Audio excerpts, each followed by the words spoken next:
like that yet. How many followers you got? How many followers do I have? I don't know, A lot. like 3,000. I don't have nothing. I'm not a social media person. So how you get your 3,028. That's dope, man. It's just a little. I just like if I can get my goal is to get like to 10K. All right. Do you throw your mixes up? I do, but I haven't recorded a mix in a long time. To be Shit. so completely honest, I have writer's block. It doesn't sound right. I'm just.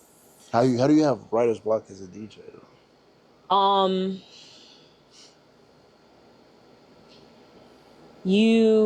I make a playlist. Yeah. And in my head, I'm like, this is great. Mm-hmm. I go to actually do it and try to execute it. No, absolutely not. And then I start practicing so much what I'm trying to do. Yeah. And then it gets to a point where I get overstimulated with that. And I'm like, all right, well, let's go to a different genre. Let me cleanse my palate. Start doing that. Not hitting. Now I'm in a rut. it's just not a thing. And then one day you wake up and what you were struggling over, you do it right. And then I'm out. It's like I broke the shackles. All right. So you never try to force create anything though? It sound like. Sometimes some force create. I don't. Meaning like, okay, you have like the idea you were saying, right? And then like, you never push on, like just do it regardless of like, even if you. I have, yeah. Sometimes I have. I've definitely like. There's a time where I was submitting a mix to the Haitian radio station. I can't speak station. Shout out to Neff. And I had a deadline and I was telling him like, I know it's tonight, but I got to send it to you in the morning. Cause it was just not working. And I was like, man, I have to do this. Like I have this deadline for a reason. It's going to get done tonight. And to this day, it's like my best Haitian mix. I have a lot in the vault that will never see the light of day. But that one, what's on my SoundCloud. So you Haitian? I am. Hell yeah, shout out. Yeah. I did that one for the people that last time. Yeah. What was it? Was it more like what type of, was it more compounds or was it? No, it was Radonai.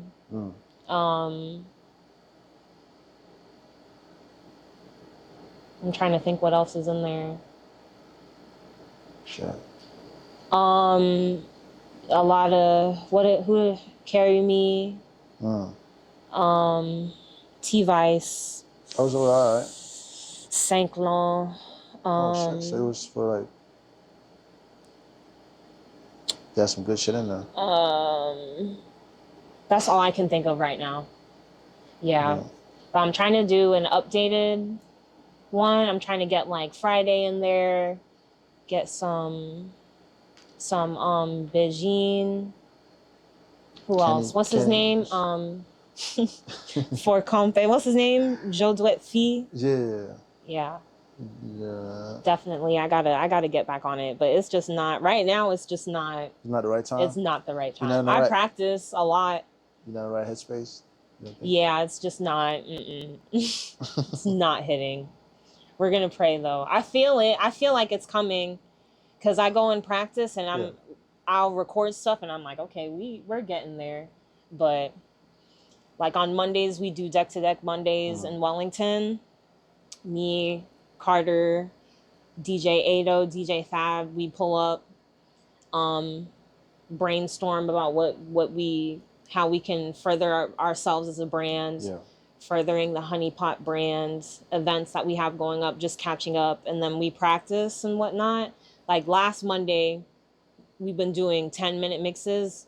That one I'm gonna add on to it, because I was listening to it and I was like, all right, we're getting there. We're getting there, but I just gotta make sure my levels are. I got a lot of technical issues going on too. That's just. Too much. It's literally too much. DJing is so expensive. I gotta upgrade my whole setup every time. I go out somewhere and I have a technical difficulty, I just want to flip the whole fucking table. I'm just over it. But yeah. It's part of the journey, though. Yeah. Part of the journey. Most definitely. Welcome to the Poetic Podcast. I know we jumped straight to it. Fuck it. With the Poetic might work. We're here with DjTallieLove. DjTallieLove, yeah. We're here. So let's get straight to it. I got a couple questions. I'm gonna keep like, whoa. Sorry, I gotta. Nah, you're good. Yeah, man. I thought that's one. Did I get it? I did. Got it? I did. It was bothering me. That's one. I'm kind of, man. I'm gonna put when I edit, I'm gonna just put the number up. All right. Since we was on the DJing topic, right? Mm-hmm. Wait, before that, like, tell the people like about you. About me? Yeah. What about me? Exactly. What can I say about me? Well, 28 years old, born and raised in South Florida. Shout out to 561. Shout out Palm Beach County. Specifically, shout out Royal Palm. Well, I was born in Wellington, but it's a hop, skip, and a jump away. It's right there. Like, where I'm at geographically, it's right there. So, yeah, shout out to that. Shout out to Dreyfus. That's where you went to school? Yeah, that's where I went to high school. What else? What else about me? DJ. I'm a DJ, female DJ, open format. Open format meaning I play all the genres under the sun. Play video games. That's how I got my name. Very big gamer girl. That's my second love. But So what's your favorite game? Like, what's one of your favorite games of all time? Of all time? Yeah. Your top three. Ooh, top three is crazy. Top three. I'm a PlayStation girly. All right. Sly Cooper. Well, this is in no particular order. Sly Cooper because it resonates with my childhood so much. Yeah. I love it. I wish they would continue the franchise. We were supposed to get a movie. It's pretty whack that they did not fall through with that. But yeah, Sly Cooper, God of War is phenomenal to this day. I just live streamed me playing, what's the most recent one? Ragnarok and Uncharted. Uncharted, Naughty Dog, just anything Uncharted. Naughty Dog, just they got everything. Like Uncharted just holds a special place in my heart. The online was phenomenal. I'm so hurt that they shut down the Uncharted 3 servers, but it's understandable because when Uncharted 2 came out on PlayStation 3, that was a long time ago, so it's completely understandable. But The Last of Us is great. That too is Naughty Dog. Should watch it on HBO Max. Phenomenal. The show is amazing though. You watched the show? Yes, I think I stopped at what season? The first season. There's only 2 seasons. Yeah, the first season. I stopped at the first season. Yeah. But it was like. Yeah. I love that show though. Yeah, it's and amazing. to see how they did it. Playing the game because obviously the game came out first. Yeah. The way they did it is great, and I just love that they had the creative director of the game. His hands were so much in the show, so I really appreciate that. Even though there are some things that genuinely piss me off, but it's like, by the show, it kind of makes sense. What are some things that pissed you off though? About the show? Yeah. For instance, right? Remember when Tess and Joel were running from the Fireflies with Ellie, and they got in the museum? Yes. And Tess left herself because she had gotten bit, and she had did that whole thing with Joel, like, you gotta go, you gotta take her. So in the video game, the Fireflies were tracking them because they were tracking them. The Fireflies were looking for them. There were not zombies. Like when she died and the freaking zombie kissed her, that's not how she died. The Fireflies were coming, they got close, and they stormed the place, and she was like, well, since I got bit, you got to go on anyway. Like, I'm gonna sacrifice myself so y'all can go on. So the same stuff, but it was different. So they're trying to break the door down. They break the door down, get through there, shoot her ass. And but we saw it. So same way Well, no, in the show they didn't show Joel looking at it, but in the video game Joel saw it happen, and then him and Ellie continue. There's a lot of stuff that was different, but it made sense from a cinematic point of view. Like it initially watching that, I was irritated because I played the game, but like the way they did it, the CGI of it makes sense, and then also too, in the game they have spores because the virus itself, cordyceps, it's a fungus. So in the game, like you get to certain areas and you have spores, you got to put a gas mask on. So they didn't want to do that in the filming because they didn't want them on set with in the mask on. But there weren't that many places in the game that like had the mask. They could have did it. Like they could have did something. But I mean, in the show too, they do a good job like showing the spores like as a plant, which is cool. But I just so that's just me being very much nitpicking. But if you watch season two is really very much making me upset because it's not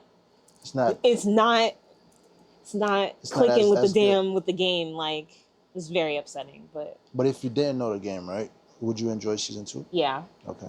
For sure.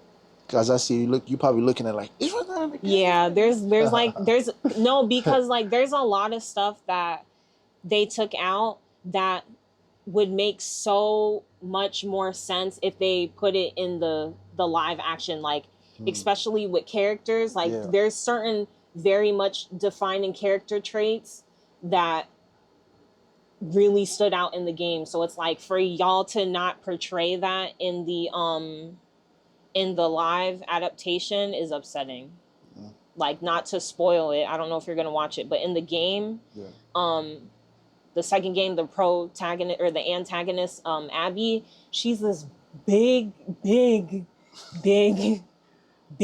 is very much brolic. Yeah. And that was something that was their people because of what they went through. She was a Firefly, but she was an ex-Firefly, and she hates Ellie because, well, not Ellie, she hates Joel because Joel killed her dad. So yeah, but that was like a thing. So it's like for them to not portray that, but they still have her, and they made her kind of soft too. Like she's, not only is she physically strong, like she's like, she don't take shit from anybody, and it's like she crying, having panic attacks and shit. It's like, girl, this is not her. The only time she would have panic attacks is she has this crazy fear of heights. So that's the only time you would see her like panic for real, because there were parts of the game where you had to scale buildings and stuff like that to get away from infected and other, like, because there aren't just the Fireflies, you got feral people too that just out here killing people just to kill people because they're taking advantage of the chaos in the world. And so you make the game sound amazing. The game is really, really good, and they took a lot of time. They took a lot of time on the story, the detail. Like, I'm not scared of heights. I don't get that.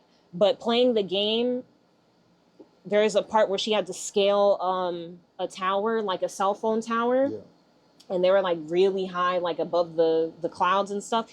And since she's scared, I'm like, I'm just going to look down. If you look down, you make her look down, she starts to panic. And the colors, she gets vitiligo and stuff like that. You feel your controller vibrating, you hear her breathing. And I'm watching it, I'm like, oh my gosh. I'm like, I feel bad. Okay, I'm sorry. Let me just cross this little thing. You start feeling for the character, even though it's a video game. But 10 out of 10 would recommend. 10 out of 10. The way you describe it make like... It's really good. Yeah. But I love all games. You love all games? I really do. Like, I have all the systems. So what was your very first system though? The very first one that I really remember that we had in our household was the PS1. My brother had a 64, but he took it to college and his friends took it. But I remember playing on like Sega Genesises and stuff like that. Like playing the arcade games and whatnot. I had a DS. I had a Game Boy. Love a Game Boy. I had an Xbox. I had the original Xbox, like the box one. And then it was at that point then I just started going to PlayStation 2. Yeah. Yeah. PlayStation 3, P4. I still have mine. Yeah, I still have like my PlayStation 2 like it's in the house. Yeah. It's not, I don't know if it works, but it's somewhere in the closet. Yeah. My PS3, my PS4, my PS5. Yeah. Yeah. I forgot all that. And I had sold some of them at one point, but I ended up like, I don't have my original stuff, but I bought them back because I was like, nah, this was stupid. Yeah. It's good. It's good to have though. For real. But first question, right? Mm-hmm. That's good. I know it's gonna be all over the place a little bit. Hopefully that's not a. That's cool. All right, cool. It's cool by me. Yeah. What inspired you to become a DJ, and how did your journey begin? What inspired me to become a DJ? Yeah, and how did it begin? How did your journey begin? So I've always had a passion for music. Like I said, I went to Dreyfus, I went to Bach, I was a vocal major. If you would have told me as a child that I would have been a DJ, I wouldn't be like, but it's not too far-fetched because I've always had a passion for music. So when I started getting older and realizing that I didn't want to sing anymore, I've always been that girl when we get in the car, like, oh, Tallie has to be on the aux. Like I'm always the aux person. So you start getting older, going out to the club. Never saw a woman DJ. So that's one. And then two, these DJs just suck. They're not good. I'm sorry. Like, it was just not doing it for me. And I knew that I could do a better job. So I stuck with that. And I always wanted to DJ. And to this day, I wish I would have started earlier. But this is why it's important to, life teaches you so many lessons. Like I would have started in high school, but I had a homegirl, her dad was a DJ and she would dib and dabble in DJing. So I felt like, well, if I start, it's going to look like I'm copying her. I'm trying to and stupid, right? Yeah. I literally should have just did it. Are you still friends with her? Mm-hmm. Okay, that's good. Yeah, to this day. Yeah. It's my dog. Love that girl. But yeah, you should have. So you felt like you should have like taken it on like way earlier than you did. For sure. But I'm doing it now, so that's all that matters. As long as you follow your dreams, when you're really meant to do something, you're gonna do it. Whether or not, if you do it or not, I feel like you always stay in that realm of it. Unless you're just very, I guess, defiant. But I've always felt like God has always pushed me to the right things. Right. There was a quote, I forgot the quote. It was like the best time to plant a tree was, I don't know, 10 years ago or some shit. The second best time is now. So like, yeah. As long as like, you end up doing what you wanted to do, then that's all that matters. Yeah. Oh shit. So when did you realize like, damn, I'm getting real good at this shit. I can make some, some money off this. When did I realize I was good? Yeah, when did you realize, you know what? I'm pretty good, man. I had to DJ at the Hard Rock for Fusion Fashion Week because my friend, shout out DJ 14, not 14, holy crap. Don't shout out him immediately, no. Shout out DJ Fortune. I'm so sorry that your hands were broken, but like shout out to you for that because that was an amazing opportunity for me and I hope I get it again. But when I was DJing at the Hard Rock and seeing everybody vibe, even though it was a fashion show, I couldn't do anything crazy because you have models walking. Yeah. But seeing the crowd's reaction and after that event, having so many people coming up to me, I was like, oh my God. Yeah, you felt like, yeah. I'm kind of that girl. I can do this. So yeah. Oh shit. So was that your first gig or was it like? No. It wasn't. That was like one of your best. Yeah, that was a very fulfilling gig for me.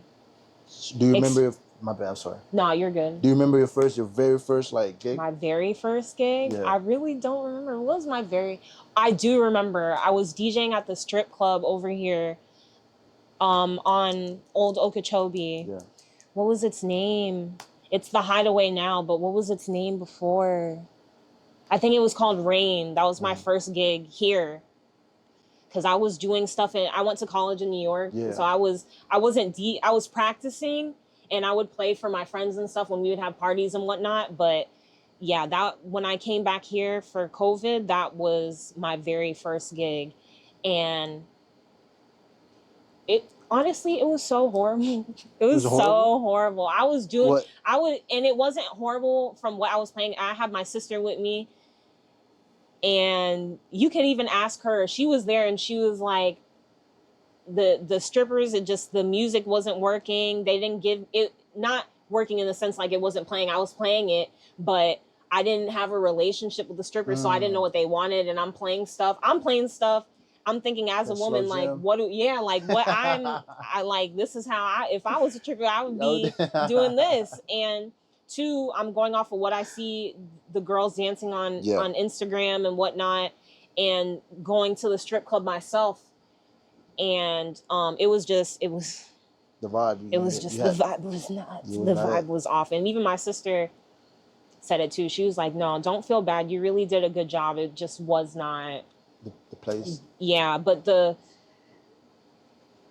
strippers weren't nice. The bartenders weren't nice. The staff wasn't nice. They were touching me. It was horrible. It was just it was such a horrible experience. Gosh. Yeah. Yeah, and it was at that point I was like, maybe I don't want to DJ in the strip club, because I went there because I wanted to DJ in the strip club, and I learned so much. What were some things you learned though? What did you learn? So that experience was bad, but then when I started DJing at other strip clubs too, it's not for me. Because I went there, I was like... Was it like the vibe, the energy? The vibe, the energy, it's just toxic. The people, the girls. Granted, I wasn't doing it enough. Like, I would go there and DJ like 2-3 times. Yeah. But it just was not. And then what I'm hearing from the other men... It was just not for me. The strip club was just not for me. It's a lot of politics. It's not for me.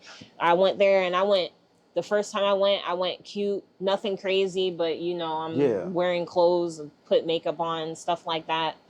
And girls are threatened by, what are you doing here? I'm like, oh, I'm just a DJ. Oh, I'm not here to chill out. Like, whoa. Take your spot. Yeah, and then like I said, the men touching me and stuff, I can't deal with that. Like, as a DJ. Yeah, like coming in, you have to do security. They check you, and it's like you being a little too frisky. Like, come on now. And I'm just standing there like, okay. Yeah. I already know what this is, but I'm not gonna say anything. Like, you got it.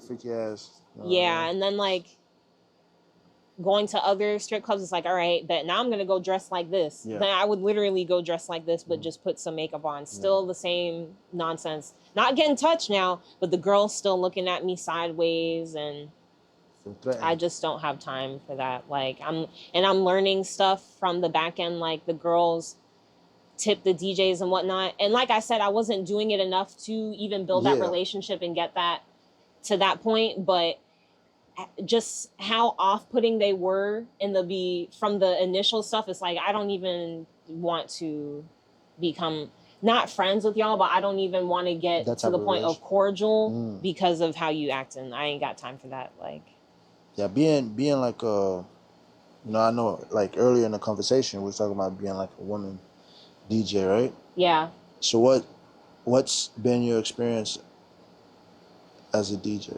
What's been like being a female DJ? What's my experience been? Yeah, what's been your experience? It's good. I don't want to say challenging. It's challenging in certain aspects, but it's like a double-edged sword, because I can say that I may get some kinds of bookings just off the strength of me being a woman, but then when I go to certain bookings, because I'm a woman, men will treat me a certain way. I've gone to bookings and I'm still learning. Don't get it twisted. It's a constant learning thing. But I've gone to bookings and the resident DJ doesn't know how to plug in the stuff, which is crazy. And they're looking at, but then they try to like little girl me and stuff like that. But it's like, dude, if I was not here right now, we wouldn't even have a show. Like you don't know what you're doing. The owner of the place doesn't know what he's doing. He just owns the place, and whenever the other DJs come in, they do it themselves. Like, you're the main DJ.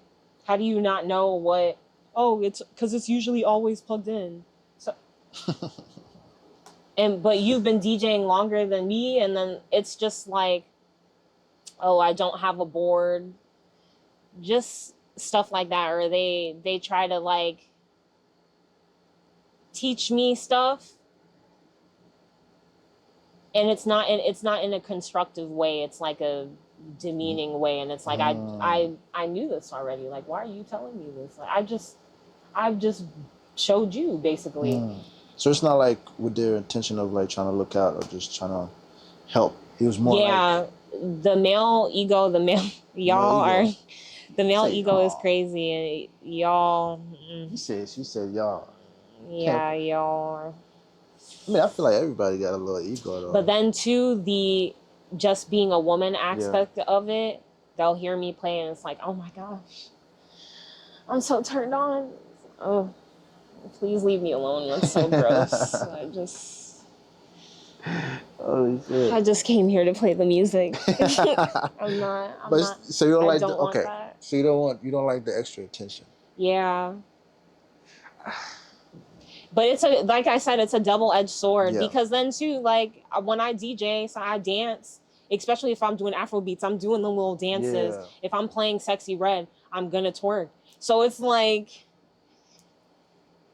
you gotta get your it's literally just a double-edged sword, because I don't want the attention, but then I understand me doing certain things is going to get attention, but too, I just wish people knew how to act as well. That's pretty much it. Yeah. So what are like I can't speak. I don't know what's going on. What are some advice? Nervous? No, I'm not nervous. I don't get nervous. Oh, okay. That's just the word don't come out. It's like the word's not coming out how it's supposed to. All right. What are some like advice you would give for like other female DJs that just starting on their journey? Keep going. Literally just keep going. Keep learning. These men suck. They really do. We're better than them. Whoa. We are better. Like, you think of a DJ, what do you automatically go to? A man? I mean, there's some like there's a lot of us out here who are great. We just need to follow in their footsteps, and we need to keep going ourselves. I don't think there should be like a female versus a male. Obviously there is, because we're different, but kind of say we're better, DJs. Though. We're DJs. You can't automatically say y'all better. Like, we are better. In some instant, maybe. We are better. I don't care. So like you don't care. We're better. Keep going. Oh my god. Okay. Find your niche. How important is that? So like, it's very important. Well, it depends what you're trying to do. Are you going to be open format? Do you want to be just like a one genre person? Like, that's cool. It's all about your brand. How do you want to brand yourself? And it's okay to rebrand. That's cool too. Okay. So what's your favorite type of genre? Yeah, genre. It changes, honestly. It really does. I love all music. Right now, I'm studying country music because that's the one I'm lacking. That definitely lacking in R&B, because R&B was never my. Really? Yeah, R&B was just never my stuff as a kid, even growing up. You seem like you were like. I like it. I do like it now. It's not that I didn't like it. I never took the initiative to really listen. Now I'm starting to educate myself. But like I was saying earlier, God really forces your hand, because I felt like that. Then I started getting more. You play R&B, and it's like, yeah, yes I do. Knowing in the back of my mind, like I do it, but it's not my strongest. But I can still do it. So it's like God was like, okay, you're gonna do R&B. So it's like now I feel like, okay, I could do a little something. We can go toe to toe. Okay, what's your favorite like R&B like artist or song? Who's my favorite R&B artist? If you have to play some right now for like, let's say you have like 100, I know, however amount of people, you're in a venue, people are like asking for like some R&B shit. What's that one song you would put? I'd be like, yeah, I got him. I love Jill Scott. Is she R&B or is she more soul? I think she's like probably neo soul, right? Okay.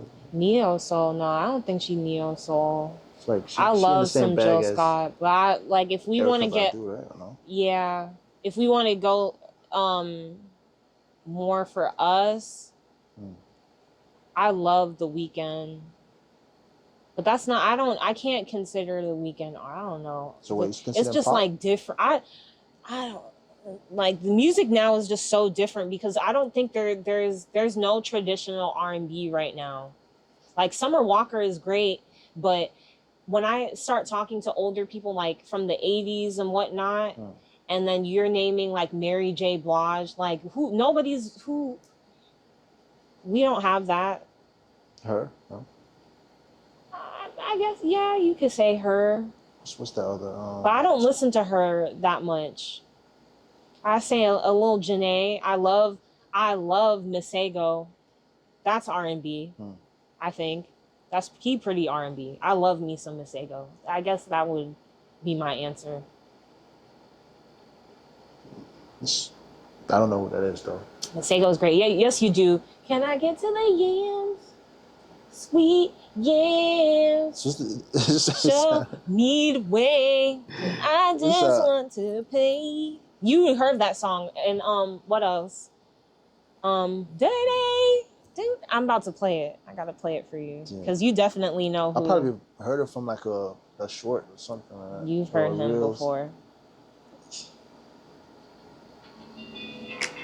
You've heard the song before. Oh, I've heard that before. This is Masego. Okay. And he did this is the one that I was singing.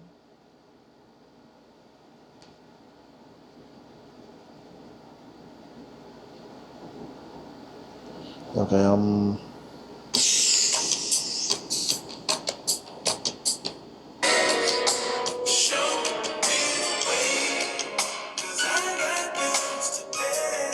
Okay.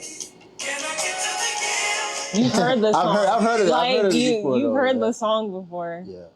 Not the full song though, like I was saying. Yeah. Probably like the couple clips. Yeah. No, but still. Yeah. Yeah. What's? But he's great. He's great. He's like a long car ride, at nighttime person. Like if you just drive by the beach and you want to listen to some music, Masego for sure. Now you put me on, so I'm gonna have to like tap in. Yeah, he's the one. Hell yeah, I'm gonna have to tap in. How do you stay creatively inspired, bro?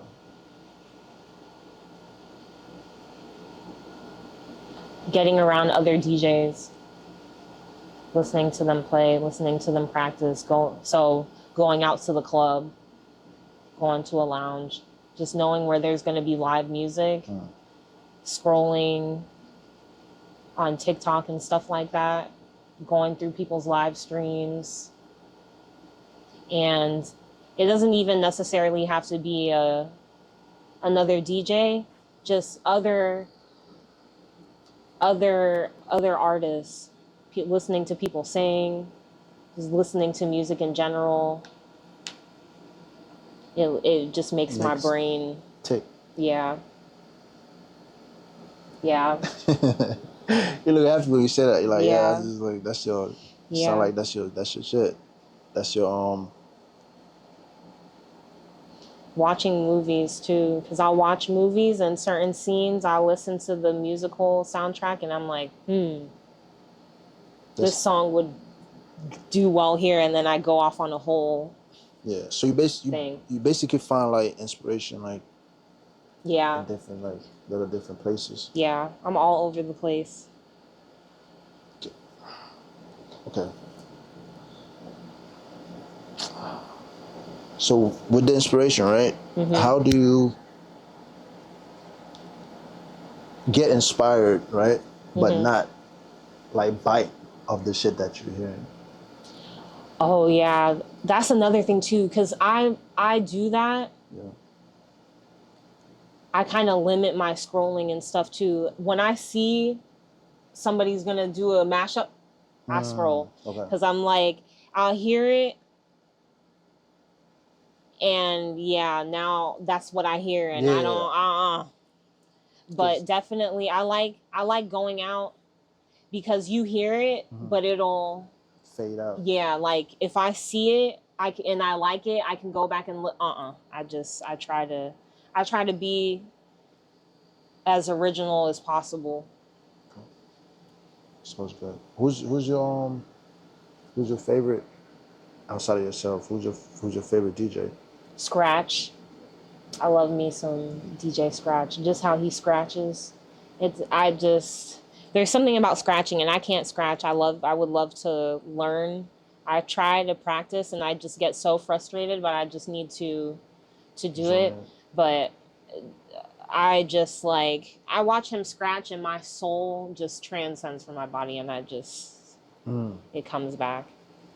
But too, also the other DJs I'm around, like Carter, and Carter scratches, Thad did at last Monday. I was like, I'm just gonna pass out right here. That the way he scratches is how I hear it in my head, and I get irritated because he can do it and I can't do it. I get so upset. You probably ask them like, "Hey, what's up?" Yeah, but they like when I ask them, they don't. Just lame. He looked but up. No, they do. They just, it's not. He said you capping for the camera. I'm not capping for the camera. Like we have it on 4K of me asking him, and he just don't. It's not.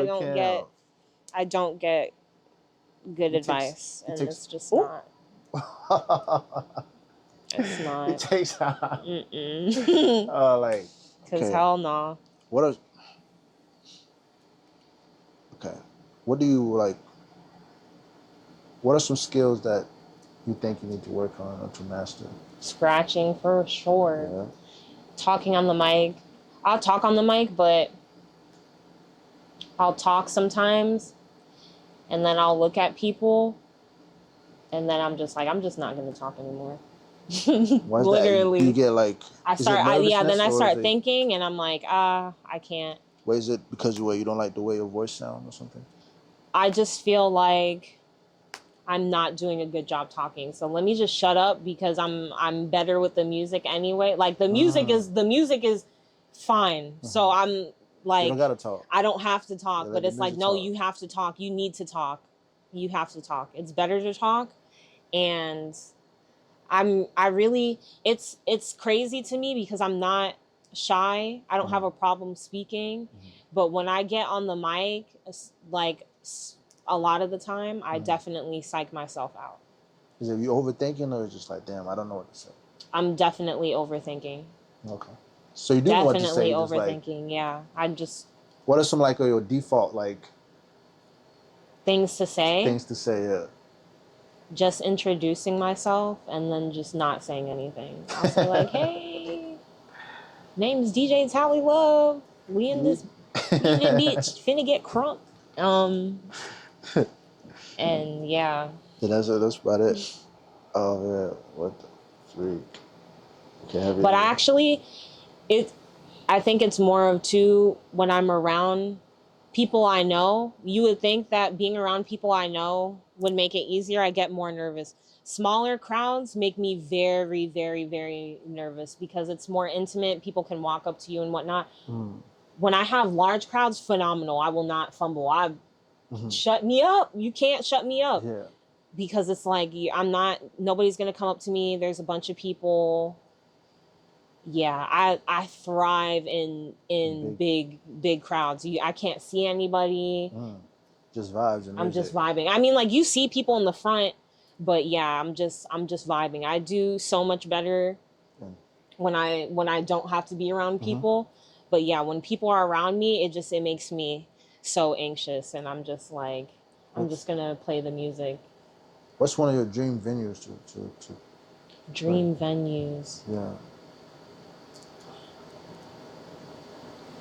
I used to work at Barclays Center, so I would love to DJ in Barclays Center. That's one of my goals, and I'm gonna make it happen. Yeah. But I also too, I would love to DJ on top of the gas station. On top of a gas station? It's funny you said that. I've seen this video somewhere. They was having like a block party and people was up there was like DJing with speakers and shit. That's fire though. Yeah, I would love to DJ on top of a gas station. They have an event in Miami where they DJ under the 95. Absolutely love to do that. How do you pick a set for that though? What do you like? How do you even? I guess stuff like that. Most of the time they curate the event, so like, okay, this is a reggaeton. Okay, we in here. Like, that's cool. Okay. If it's a Caribbean event, you have a lot to do, because Caribbean could be reggae, Caribbean could be soca, Caribbean could be compa. Well, yes, you can play it, but like most of the time, you're going to a Caribbean party, you're not thinking of that, because I don't know why DJs do not play more compa. Like, it's crazy, but that's another conversation. Yeah. But that's also Afro beats. That's also Do you think it's probably because compa is so like intimate? Yeah.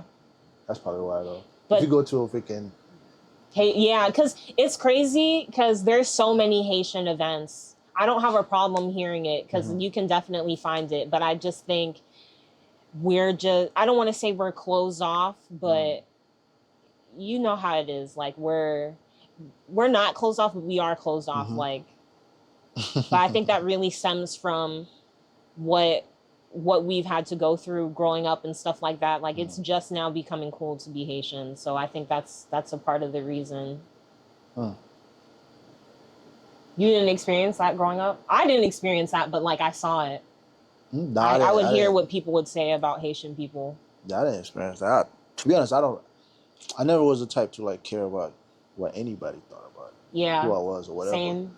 So I'm like, I never really cared. Yeah. I thought I was dope. I thought being me was dope. Yeah. I thought all the history, that's another thing too. All the history that's like, you know what I mean? You can't take that away from me. I take pride in that, to be honest. Yeah. Like, that's my history. You know the history. If you know the history, you know the history. If you don't, then you don't. How did your people react to me being a DJ? Yeah. My mom supports me with everything. Okay. My dad laughed and said that, like, you just want to do this as a hobby. You don't want to do this for real. And I was like, no. Like, I'm going to joking. Yeah, like, I'm literally pursuing a degree in this. Why would I not do like, why do you think this is a hobby? And I just spent all this money in college doing this. Like, yeah, but in the end, he ended up supporting me. Okay. Kind of. A little bit. Yeah, a little bit. I mean, shut up. Apparently he was proud, but I mean, well. Hey, you know, all the L's though, you gotta. Yeah. Like I like these lick calls, you know. He ain't doing that. I feel like sometimes you gotta say fuck it and just follow your own shit. Yeah. If you don't do it, it's like. Yeah, and that's what I did. Yeah, you can't please, you know, because they don't know. They think they know, but certain things, they don't know what's good for you. Yeah, but like I said, my mom always stood by me, so that's all that matters. Solid. Shout out, Mom. To this day, she comes to me almost every booking. Oh. Yeah, like. Yeah, shout out to my dude. For real, and she's always, I heard this song, you should play it. Or if I don't know what to play, you should play this. And yeah, my mom is my number one supporter, always has been, always will be. It's good, man. It's always good to have like family members that's like kind of, you know, support you and shit. And it warms my heart too when I bring her and my clients are just like, oh, this is your mom. That's so great that she supports you and she comes with you. Like, it just, warm your heart. I love it. It warms my heart. My mom believes in me. Always has, always will. Shout out, Mom. Shout out, Mom. What do you think your purpose is? You know, we'll talk about purpose. What do you think your purpose is? I don't know. That's something I think about often. I really don't have an answer for that, but a lot of people tell me that, you know, the people around you give you purpose. You do have to find your purpose yourself. Yeah. But I don't want to say that's something I struggle with. But I really don't know for real. So I think my purpose is DJing and how when I play, how it affects people. But then too, I feel like my purpose is to speak about my story and what I've been through to inspire others. So I don't know. I don't know if I just have one sole purpose, but I just know that I have multiple things in my life that I'm passionate about and multiple things that I'm good at. And I just try to inspire others through all those things. I want to try this. Yeah. What about, you said you don't want to drag it? No. I said I was thinking about a question to ask, but I was like, do I want to ask it? You can ask whatever. Yeah. My life is an open book. All right, bet. I didn't want to get, you know. So what about like your story you think that would inspire, you know, people? Other people, yeah. What are some things that you think you've been through like, damn, like, I really... In life, so I've been sexually abused. I've gone through domestic with my father. He just died last year, so that was traumatic because I'm the one who found him.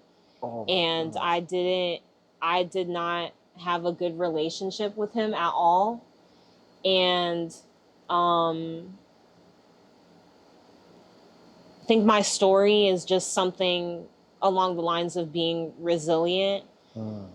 I've gone through a lot of traumatic things to the point where like I did not want to live. I've been there. I've been through a lot of stuff. Like I've been through self-harm, suicide attempts, all that stuff. And I just say that to say you just have to keep going. Like life really does go on. And it's okay. We go through things and it's okay to, like, when I was going through that whole stuff, I was very depressed, understandably, right? Yeah, of course. But it gets to a point where it's like, all right, what are we doing? I really got to that point. Like I have cuts and stuff on my arms. Like you can't see it, but I can see it. But I wrote like worthless and stuff. Like I was just like very, very not okay. Cause the whole situation was just not okay and very traumatizing. So, which is what led me to do stuff like that. And, one day I woke up literally and I was like, I cannot do this anymore. Like I'm not going to end my life. So we have to keep going because life around me is still going on and whatnot. And I'm just sitting here in my room, dark. I'm not doing anything. This is me being in this environment is not going to allow me to grow. So you just really have to pick up your feet and go. I've learned when I was going through the sexual assault, I was by myself. So that was very, in your head. It was a very tough time, but I was able to pull myself out. But now that I'm getting older, I'm going through more traumatic stuff because I did not know how to process like that. It has affected me like to this day with more stressful things. But it's allowing me to realize that like, okay, even though the way I pulled myself out worked in the past, like it's not gonna, that is not, even though I got to this point, that was not the best way to pull myself out. So now I'm like utilizing different resources, like speaking to people, because I really had a tough time speaking to people, going to therapy. And at that time I was going to therapy, but I did not have an open mindset to that, because I lived my whole life with my Haitian parents saying like, oh, you can't do that. You're crazy. If you go and talk to these people, it's going to go on your record. You're not going to be able to get a job. Like, so I had to retrain myself to think in a more positive way and to be more open, to be able to speak to others, pray,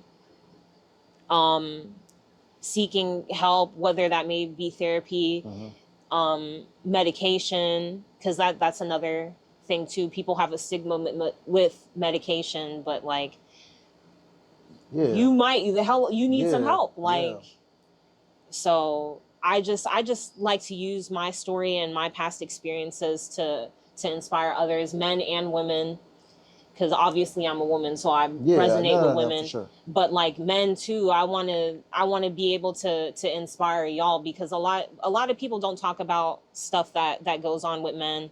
Sexual assault is something that happens to men as well. Women are also predators. Most of the men I speak with, their first sexual encounters were with women that were twice as their age. And I just want to really inspire people, inspire children. When I was sexually assaulted, I had just turned 18, but it was like literally a couple of weeks after I turned 18. So, but even though you're an legal adult, you're still a child. So just to be able to educate people, inspire, I feel like that's my purpose. And that's dope, man.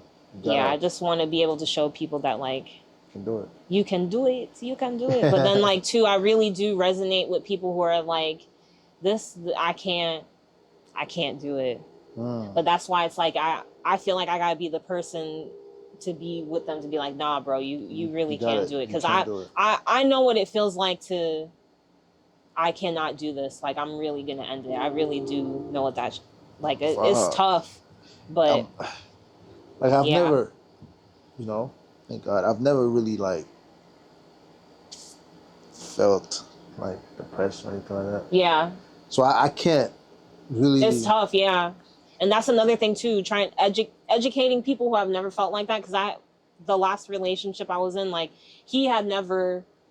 He couldn't understand, like, why are you depressed? Like, but it's like, bro, I'm sorry, but it's really hard to explain to somebody who has never felt the emotion before. But that's, what does it feel like? It depends for people. Like, it depends on the person, but for me, it feels like I'm drowning, literally. Have you ever gone underwater and you start panicking? That's what it feels like. It feels like the weight of the world is on my chest. I feel like I'm walking around. Have you ever played Red Dead Redemption? No, I've never played. That's another game. Have you ever played? To be honest, you don't play games and stuff like that? I do play, but only sport games. Though. Sport games? Yeah. I'm trying to think of a sport game that may have a. It's like wearing a heavy like. Yeah, but no, like, okay. Have you seen the movie Inception? I think I have. Though, yeah. With Leonardo DiCaprio. Yeah. Remember when, or even The Matrix? Yeah. Remember I feel like there's a scene in one of those movies where they're walking and then it's like you're walking and then time stops around you, or like you're walking and it's like everything is slowed down around you. That's what it feels like. So it's both mental and physical. Yeah, like you physically feel it as well, and it's like, or when you're in a pool and you jump, you dive, and then like I'm trying to resurface. That's really what it feels like, and panic attacks. Not eating, finally eating, throwing up, can't eat. Crying, like just the panic attacks, like I can't breathe, like literally physically can't breathe. You know how you see people breathing into a paper bag, like that, like hyperventilating, like I'm just so overwhelmed, I'm so triggered. Like, it took me a while to not be triggered by a lot of stuff. And yeah, and it feels like I need to just hide all the time. I remember always like just wearing baggy clothes, obviously too, to hide like my scars and whatnot. But like I didn't feel comfortable just wearing clothes. Like I'm not wearing leggings. I feel like I'm drawing attention to myself. And it was already, excuse me, that whole situation was already traumatic because obviously like, well, beauty is subjective, but I feel like I'm very attractive. My face too played a role in that as well, like with the reaction that I was getting from people, like the police, and just even having regular conversations with people. And yeah, like depression is just like a horrible feeling. Do you drink? You don't drink like that. Not really. But no. Have you ever been drunk? One time, yeah. I allow myself to get. Yeah, like it's like you don't know. It's like, yeah, it's like I don't have control of my surroundings. Like that's really what you feel like. Yeah, it just, if it genuinely feels like you have a black cloud around you, it's just not a good feeling. And what were some ways that, or what are some ways that you were like, you dealt or dealing with it? Listen, music saved me. Like, I don't care what anybody says. Drake, I don't care. I don't care. Drake's literally, if you're reading this, it's too late. My soul literally helped me so much. Music just healed me so much. Also, going out, exercising, going to the gym and whatnot. It's your environment. Going to the beach to this day, the beach is my safe space. I love being outside in general, but the beach, I don't know if I'm a Scorpio, I don't know if it's the water sign thing. I feel it. Like I'm deathly afraid of the ocean, which is crazy. You're not a swimmer. No. That's why. I think that's why. But like I don't know if it's the ocean itself or just like the moon. I feel it. Like being Haitian too, I like spiritually, I feel it. Like I feel it. Okay. Yeah. Okay, beach. Do you go at night or day? Night. The nighttime. It's always nighttime. But I go during the day too. Okay. But like the night is where I really, when there's nobody there, yeah, I'm just meditating. I'm here because during the day there's more people. I feel, even though I'm at the beach, I do feel a sense of peace. But it's like there's so much around me. I'm hearing people talk. I feel your energy. I can't when I'm at the beach at nighttime by myself, I feel like I'm really with the moon and we're locked in, and I'm listening to the waves. Crashing. Oh, I'm at peace. I love the beach so much. Like I slept on the beach. I loved it. I really do. Great place. It is a great place. It really is. Oh shit. Do all I got some more stuff though. But continue. Let me look into.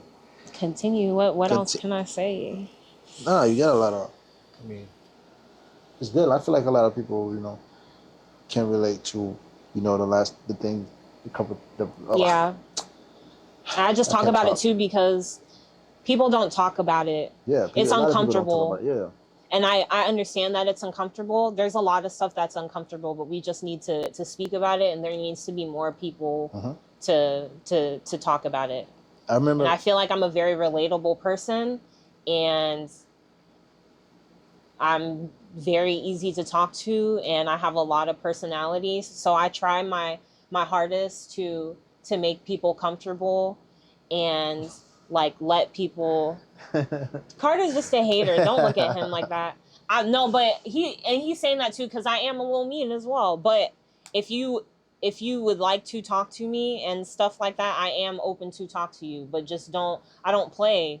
I think a lot of people try to play, and I don't have time for that. And a lot of people are disrespectful.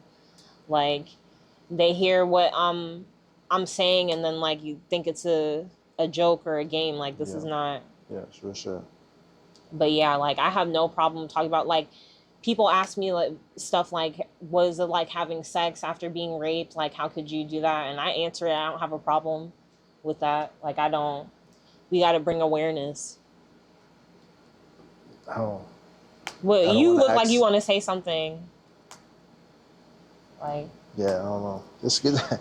Because people don't talk about it. If people don't like talking about sexual assault, what makes you think somebody's going to talk about, like, what's it like to have sex after you've been raped or, like, shit like... Nobody's going to talk about that. I'm going to talk about it. I'm going to be so completely honest. It's horrible at first, but then you get over it, for real. I thought I would never be able to ever again, but here I am. Got over it. She said, here I am. Woo. I mean... For real. I mean, I've had like you know, a past, you know, situation where like I'm always like open to talk anybody I'm dealing with. Like we're gonna sit down, we're gonna chop it up. Yeah. Because I want to get to know like what's like your background or that type of shit. What are some things you've been through? You know, it's kind of, you know, weird that a lot of like women have been or dealt with. Have been in a like certain uncomfortable situation where they felt like it was like, damn. Yeah. It's like 80. I think the percentage is 87% of women have gone through some sort of sexual. It doesn't even have to be sexual abuse, sexual trauma, workplace harassment, like sexual harassment, rape, molestation, and 56% of men have gone through the same stuff as well. 1 in every 10 people have been sexually assaulted. And it's like that's frequent. So it's like, why do we not have more people talking about it? And obviously too, you have the Me Too movement, pros and cons with that, unfortunately. Yeah. But any organization, anything that has to do with sexual assault, I stand with it. Like, I'm the brand ambassador for the Unspoken Bell Foundation. I'm here for it. What's is it the foundation is here? Yeah. Yeah. And West Palm, or is it? Yeah, in West Palm. Yeah, we're actually August 10th. We're doing a back to school fundraiser for little boys at the barbershop. So if you have a son, somebody you know who's in need, we do a lot with the foster care system. Contact me at DjTallieLove or at the Unspoken Bell Foundation, and we'll get you locked in. We're also doing our annual purse drive. We send clothes and stuff to children in Haiti. It's $100 to sponsor a kid. That sends a kid to school, covers their whole school tuition, gets them a backpack, you know, gets them right. And yeah, we do this every year. Yeah, that's like that's one of my goals though. Like probably later on down the line when I'm like, you know, really financially like really stable. That's one thing I would definitely do though. Like, give back to a kid in Haiti? Yeah, like not just kids, like a whole bunch of kids. Right? Yeah. Yeah, like do a foundation, do a like charity, do something. Yeah, like, that's. You can still volunteer now. Timing though, gotta do it. It's so like I was back. My thinking is that like I want to do it when I have like the money, so I can just. Nah, man, you got to start now. I don't have the money. Like my first year with the organization, I sponsored 5 kids. I think last year, I think I did 1. It fluctuates, and I feel bad because, yeah, but I mean, at least you're doing something. Yeah. Because we're not asking, you don't have to give the full $100 to sponsor the kid. You can do $20, $10, like just do something. Or even if you have a backpack, like we don't just do the purses for the girls. We do backpacks for the boys. We fill them with cologne, aftershave, underwear, things that toothbrush, toothpaste, deodorant, stuff like that for the girls, pads, makeup, what else? Socks, like clothes. We whatever you can give. If you have lightly worn clothing, or even if you just want to go to Ross, get you a little, like anything helps. You not doing anything is more of the hindrance than like, okay, at least you, even if you can only do $5, like at least that's you gave something. But I understand where you're coming from, but you got to start somewhere.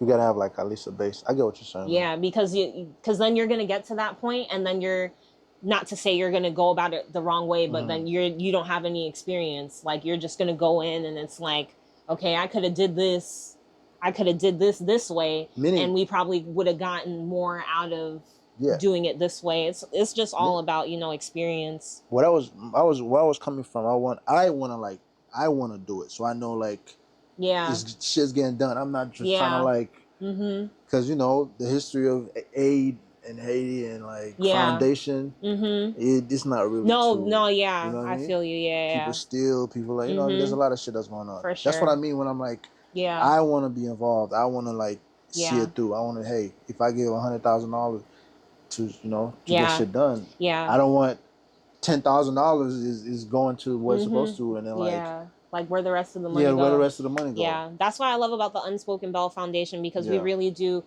The one of the main founders, Sabrina Valbrun, she's the one who started this, and then she brought myself, Tracy Rosario, Courtney Sharp onto the board, and we all have our different roles, but she was the main person who started this. She every year she goes and sees the kids in Haiti. So we have a good foundation, and we have a good relationship with the kids, with the staff, the teachers, and it's something that I look forward to every year. And this year I'm actually my first time going to Haiti, I'm going to see the kids. I'm really excited. Yeah. Well, no, not this year. Next year, I lied. Next year. But I'm so excited. I really am. I met the kids on FaceTime, but it's not the same, but still. To see the stuff that I'm donating go to them, and like to see them happy and whatnot, I love that. I really do. And if I don't find somebody to marry me, make me a wife, whatnot, I most definitely will be going there and adopting one of them for sure. One, two, whoever, whatever God can bless me with, truly. In your opinion, right? What is it? I don't want to go off the relationship in, right? It's fine. Doing an interview. All right. What does it mean, in your opinion, right? What does it mean to be like a wife? To really be somebody's partner, whatever the case may be. It's till death do us apart. It's not always going to be a 50-50. One day I'm going to be 100%. One day you're not going to have anything. One day I'm going to be 30. You'll be 70. This is a partnership. Cook and clean. Satisfy my man in the physical regard, whatever. Be able to be that safe space for him. Be able to create that foundation, to make a house into a home for real. To inspire him. What else? I think that's pretty much it. No, that's a cool answer. Yeah. It's cool. I mean, hold it down. Hold it down. And in every way, I'm talking about financially. He get locked up, whatever. I got you, bae. I'm here. 2 years later. 2 years is crazy, but we're married, so what am I gonna do? So let's. Right, not cool, right? You get married, right? And whatever happened, your husband is going away for 10 years. Yeah. Right? That's crazy. 10 years is crazy. Are you holding it down like you said? Yeah, you have to. We got married. Or you just... You're going to hold him down, but you're still going to... No, I'm going to hold him down. What? No, you have to hold it down. We are married. Marriage? Married? Like, that's crazy. So, that's crazy. I mean, I know a lot of people, she's lying, but no, like, this is serious. Y'all don't take marriage seriously. Like, we put an oath behind God. You going against God, for real? You got to look past your flesh. Yeah, like, okay, I would, but, and then too, it's different for women. I feel like women, I really do. And I'm not, no, because obviously this is a conversation that's a double-edged sword, whatever. Yeah. But your mechanics are different from mine. Not to say that like, okay, we don't get horny and stuff like that, but I think we have a better time abstaining from stuff like that than men, truly. I really do. I don't know. I'm not gonna say facts or nothing because I don't know if there's a statistic or whatnot. Yeah. I'm really just going off of experience, and I know, like I said, this is a double-edged sword. I know women who are just like, but I also know men who are too. So it's like, but I can only speak for myself, and I know that I can be like. So I've gone years without. So it's like. So it's yeah, like you just be disciplined. For 10 years now. Yeah, what the heck? I would, me personally, if I had a wife and then, you know, shit happened, I'm away for like, I'm gonna tell her it's over. Yeah, okay, that's because you can't really like. Then we have to have that conversation. If we have that conversation, you're like, listen, I'm going away. Listen, go ahead and do what you got to do. But are we really gonna have this conversation? Yeah. You really gonna have that conversation? Yes. Okay. Well, that's you. I don't think we have that, but that doesn't mean I'm gonna like stick around. You know. Yeah, what I mean? But I we feel can have that conversation, but I'm not sticking around for you to like go crazy, right? But then too, it's just like I see people when they say like, okay, no, I'm not, because how would you know? How would you know? Yeah. Literally, how would you know? That's when you're not gonna know. But it too, me just morally, I'm not doing that. When people ask me like, have you ever been cheated on? Yeah. I don't know. Maybe. I have. I definitely have. How did you feel? How did you find out? Being told, like, yeah, I cheated on you. So he told you that he cheated on you? Mm-hmm. How did that make you feel? Like, horrible. What do you mean? That's like, I feel like this is not okay. But it like. So he told, like, would you rather him not tell you, or is it you like the fact that he told you? I do like the fact that he told me, but who wants to be cheated on? Like, I mean, I guess I would rather not know, but I don't want you to cheat on me. But when he told me, we had a conversation because it's like, oh, why would you do that? Did you like? And I asked him, did you gain respect for him, or like you lose respect? I mean, I don't know. Stuff like this is tough because I think y'all want us to be so okay with being cheated on. Why should I be okay with that? That's you shouldn't be okay. No, men speak so much about loyalty and this, that, and the third. That's literally betrayal. You're not being loyal to me. Like, why would you do that? But two, I would like to know, like, why would you do that? I understand, like, am I not satisfying you? Because men cheat that way.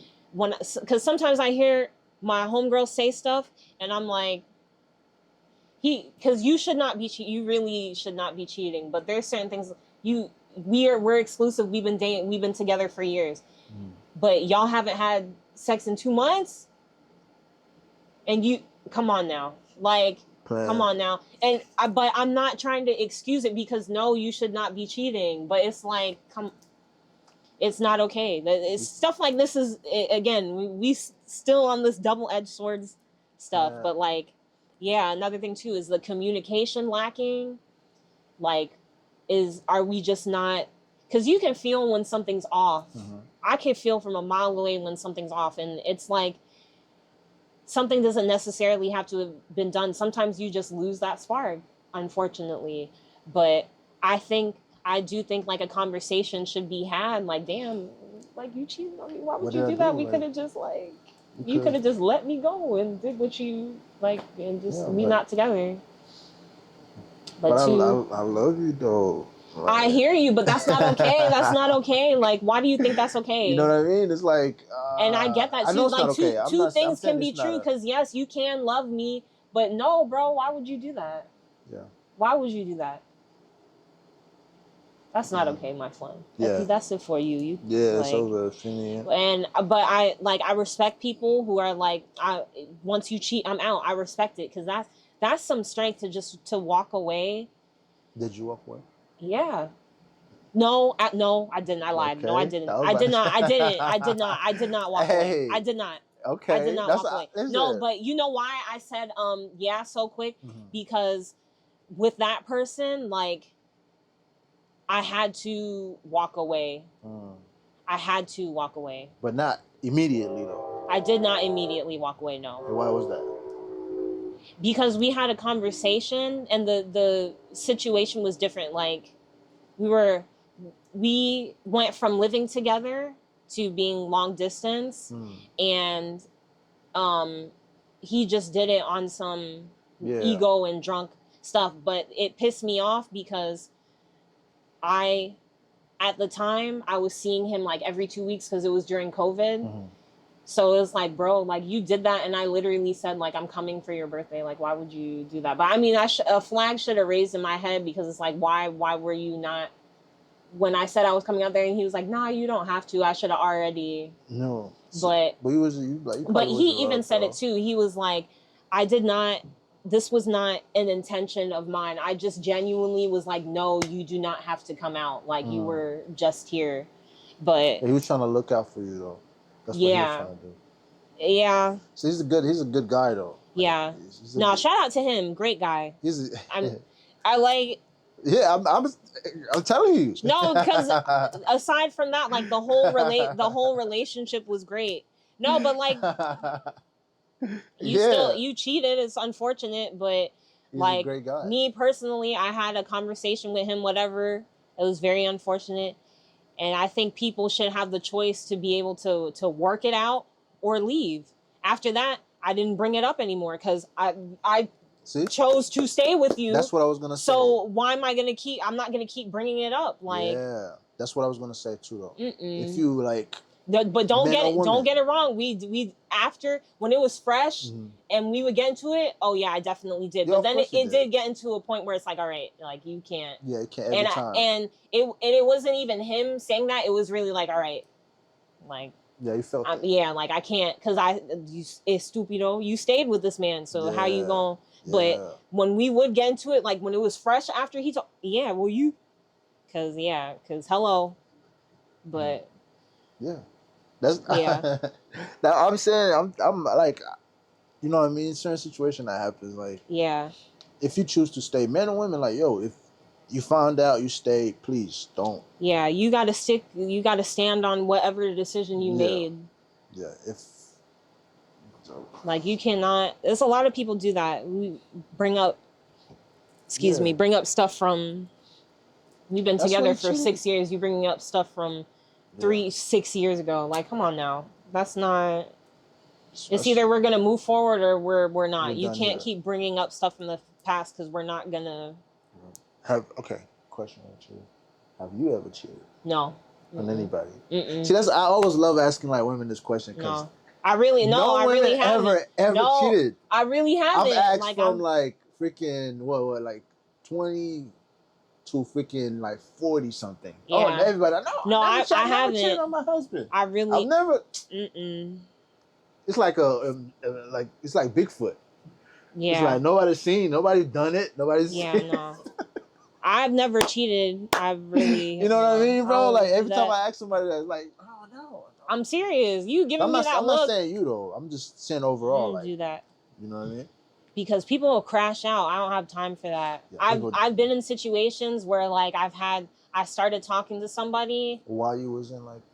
No, in a relationship, no. Like, for instance, I was talking to this guy and I told him, like, listen, we're just talking. This is not, because I knew what I was doing. I'm going to talk to you, but I'm freshman in college. Come on now. Yeah. Like, and, doing that. And then, but he wanted more and was starting to crash out. And I was like, see, this is why I told you, this is why we're not. Yeah. Because look how you acting. Yeah, I don't have time for that. I don't play, like, I know I had to grow up fast. So I'm very... Yeah, you can see it. Yeah, like, especially in that regard with being sexually, I don't fucking, I don't play with that. Yeah. Like, this is what we're doing, and here, yeah. I had to, that, like, but I've always been like, too, even before that, and it made me, because how I move, I felt like that was a part of the reason why I was sexually assaulted. So, like, yeah, I don't. What does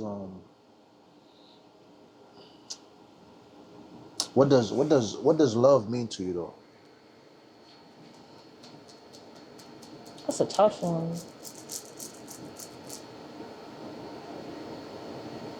So I guess actions.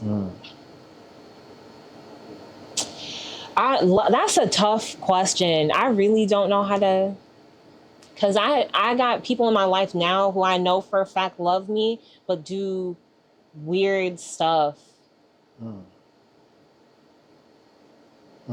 Very weird. That's not really. But then it's like, is that really love? But it's like, no. But that's like going back to the cheating stuff. Like, why would you cheat on me? But I know for a fact you love me. So it's like, yeah, it's kind of tricky. It's tricky. That love is really much a tricky thing, because you got your mother's love for you, and you got the way your friends love you, and then you got like how your dog loves you, and then you got how your romantic partner. Like, there's so many different kinds of love for real. That's so hard to define. The second you got one, your love for I have my love for music, my love for myself, like different. That's a, I never thought about that. Yeah. There's a really like different. Yeah, it's like levels to it, for real. What? All right. Do you think it's conditional or unconditional? There's both. Okay. There's definitely both, because I think a form of conditioned love is like sugar mama and a sugar baby type of deal. Like, yeah, I love you because you're giving me money. That's the condition. But then you have the unconditional love of your parents, unconditional love from your pet, your pets. A dog will love you, like. So yeah, there's. So you think it can be like both. Unconditional love between like you know, two. What should I say this? Like husband and wife. You think it's like it's possible to. Meaning that even if he cheat, even if she cheat, even if you know what I mean. Yeah. Y'all staying together. There can't. Yeah, because there are couples that are like that. There are couples that are like that. Yeah. I don't know, man. I think it's crazy. The love thing, the love thing. I don't know, but I couldn't be with somebody who's constantly cheating on me though, because that's crazy. It's a respect thing. Yeah. But some people, I don't know. That's. Can I like? Is it which? I think unconditional love can turn into conditional love. All right. Yeah. When it comes to like the cheating thing, right? Is it more like what's worse? Him cheating, like, I know cheating is wrong, right? I'm not making it seem like anything. I'm just giving like a scenario, right? Him cheating out in public and about, and or is he just doing these little shit discreet and nobody's finding out? What's kind of worse? In public, because I'm embarrassed. Yeah. See, for sure. That's what it is. It's being embarrassed. Yeah. That's like, that's really what it is. Because if I don't know, how am I supposed to know if you that's the thing too. Like, what happened? You're not supposed to know. But that's what I'm saying. Like, so I know. Yeah. What the heck? Of course I'm upset. Yeah. But that's too. That's why. Yeah. Like it's embarrassing. Exactly. So don't be concerned. No. Yeah. Just like. No, but that's once you why. start like digging and playing detective. No, but that's. Yeah, I've never done that. Like even. Yeah. For sure. Other than that, you're not getting cheated on. Yeah, but that's the thing. That's why it's just like, what the heck? Like it's the embarrassment that comes with the cheating. If you know you got cheated on, yes, I'm embarrassed. If I'm out with my side piece, and I find out. Why are you finding out? Yeah, like why are you finding out? Like why are you? It's oh my God! It's time. This podcast turned like toxic masculinity. Yeah, that's why I was quiet the whole time. You should not be embarrassed. You should just look at me and let me chill with my side piece. Yeah, no. You got that. That's real spirit. Listen, man. I feel like a lot of out. If you was with your side, nigga, you think I'm gonna walk up to you? Who the fuck is that? I'm not gonna do that. Yeah, no, because I don't have a side, so you got that. Like, you got it. And I feel like I'm not gonna speak for all people, right? I feel like if a woman really fuck with you and love you, she's not gonna cheat on you though. Cause she's gonna be so into who you are and what you're doing, and she's not gonna see anybody else. That's what I really think. You know what I mean? It's just finding that woman. Yeah. No, because he's gonna sit here. He's gonna sit here and generalize all women. Because I'm over here saying this whole time that it's a double-edged sword. That you have women who are like that, who will love you and do it just like you have men who will love you and do it. But there's also people out here who are not like that. People like to focus on the negative part because it's more entertaining and you can speak about it more. But there's so much positivity that we can speak on. But I was also gonna say, man, there's also men, right? Mm-hmm. They might love their girl to death. They would take a bullet. Mm-hmm. I don't give a fuck. That's my whatever. That's my wife. But they outside. But damn. That's what they do. Yeah, there's people like that, yes. You know what I mean? It's point blank period. Do you think it's it's like a nature thing, or is it more like Yeah, I mean, I think that's just the person. That's just what they like to do. And that's cool, but I just feel like people like that need to hold themselves accountable more. They try to push we're going to be together. We're exclusivity and all this, that, and the third. But you know damn well that you like to go outside. That's fine. But don't string me along or don't hold me down. Don't push this narrative that we're this, that, and the third and you doing what you're doing. You could have kept doing what you're doing and not add me to the mix. I feel like it's very selfish because you just want to add me to the mix, which is cool. You could have added me to the mix. I feel like that's a form of exactly. You're being selfish. Exactly, you're being selfish. So, but stay inside. You're my wife. Stay inside. But you can go outside. That's not okay. You should have made that clear from the beginning. Okay, if you did, right? Yeah. I feel like everybody want to have their cake and eat it too. Yeah. And you can have that with the right person, just not me. If we're gonna be exclusive, we're gonna be exclusive. Point blank period. It's a form for me. I just feel like that's a form of manipulation because you literally you just want me. You don't want me outside. But why would you want to be outside though?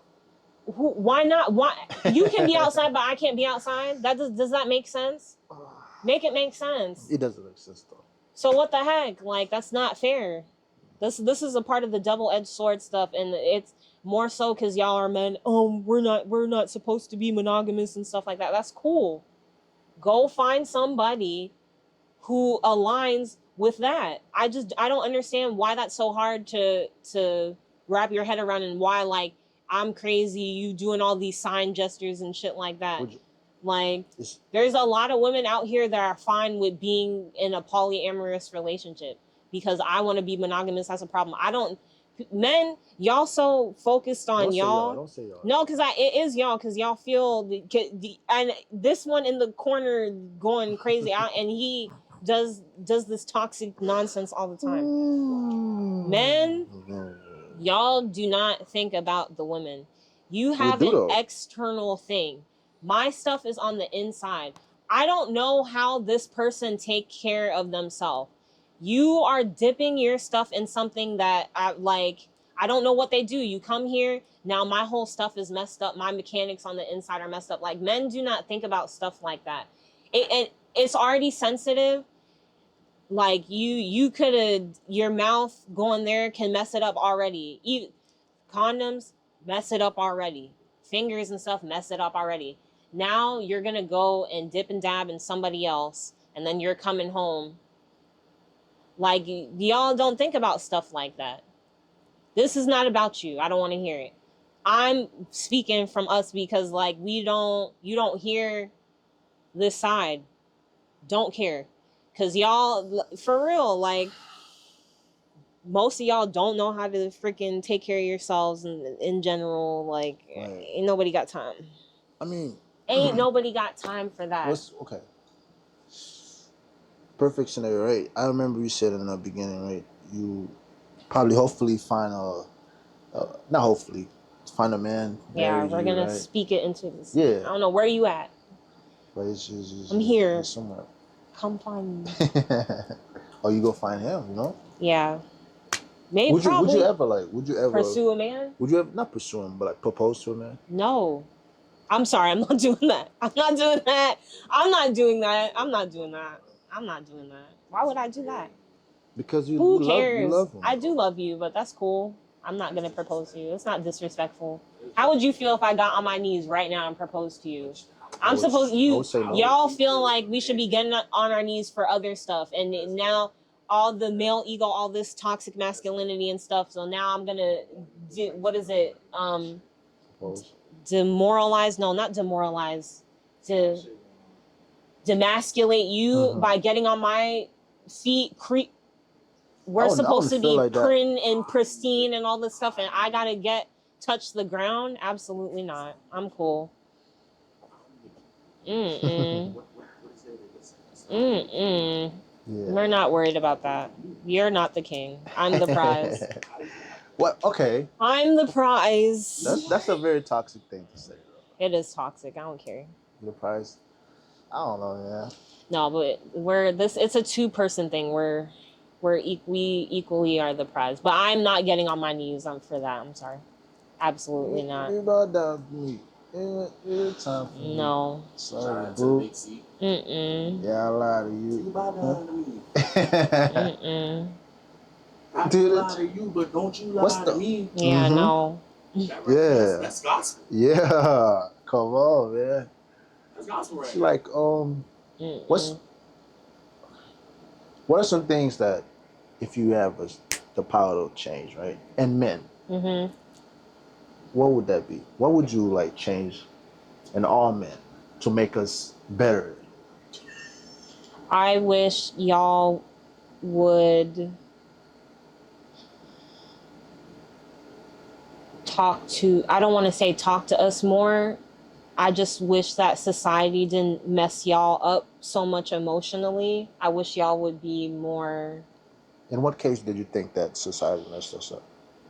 Men have to be strong and get the job done. You think that's like society, or just like how we were naturally born, how we were meant to be? I think it's society, because you go out to places in Africa and tribes like that where it's like equal. Men. I gotta disagree though.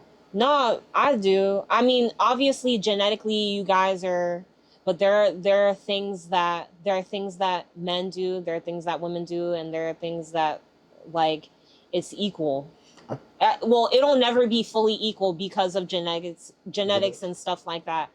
But I just wish that I do think it is a society thing, because I feel like I wish y'all would talk more. I think you guys talk with yourselves a lot, but I wish more men were open to having more I guess like female friends, or like just having somebody to women to talk to, so you get a different perspective of thinking. I encounter a lot of men that are just like, I could tell you're not around women a lot. And that's fine though, you know. I feel like, let's say I'm like, our experiences are different, right? Mm-hmm. So a lot of things that I'm going through, even if I go to you and talk to you, I'm wasting my time. Why do you feel like that? Because I'm not.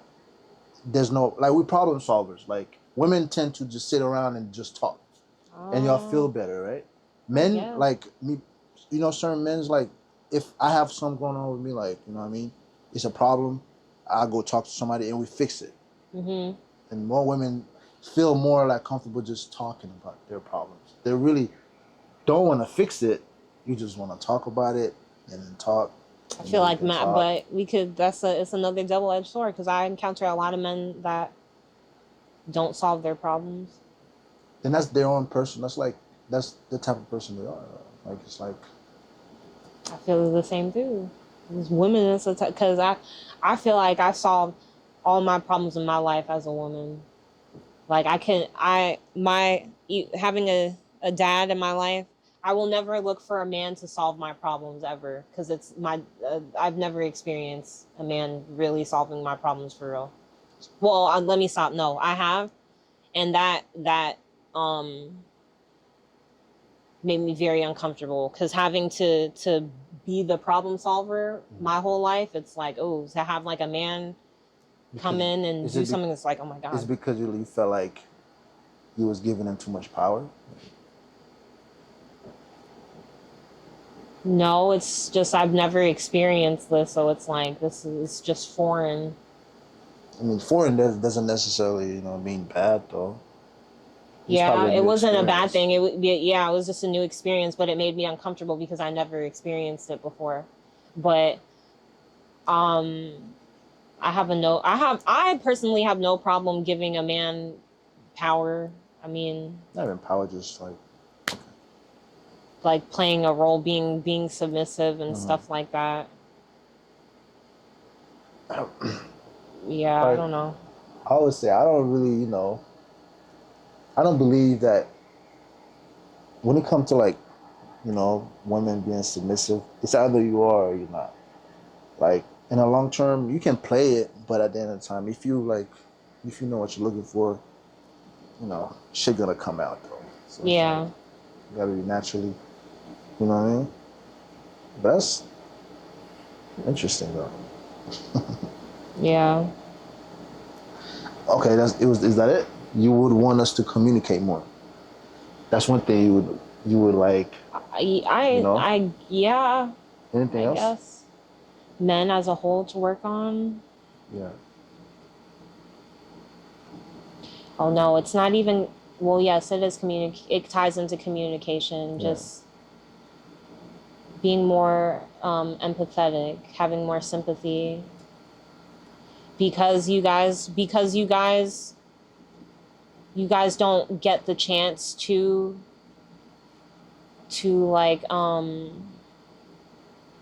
like you said, you have to be the problem solver and stuff like that. Yeah, you can talk about what you got going on and whatnot, but I feel like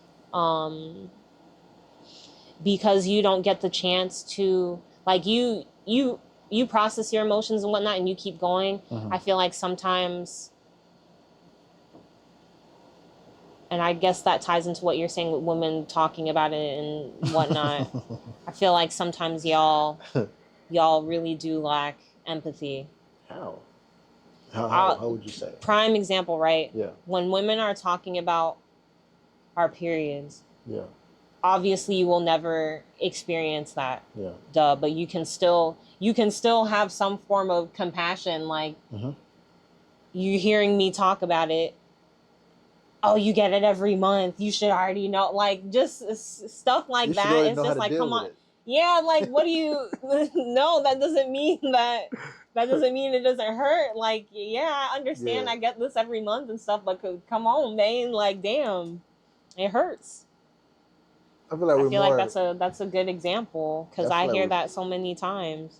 But how many times can I be like, Is it empathetic? Mm-hmm. About the same like situation. It hurt. Okay, well, it happens every time. But like, why do you feel like I should? I'm telling you, I'm in pain and whatnot, and then you just.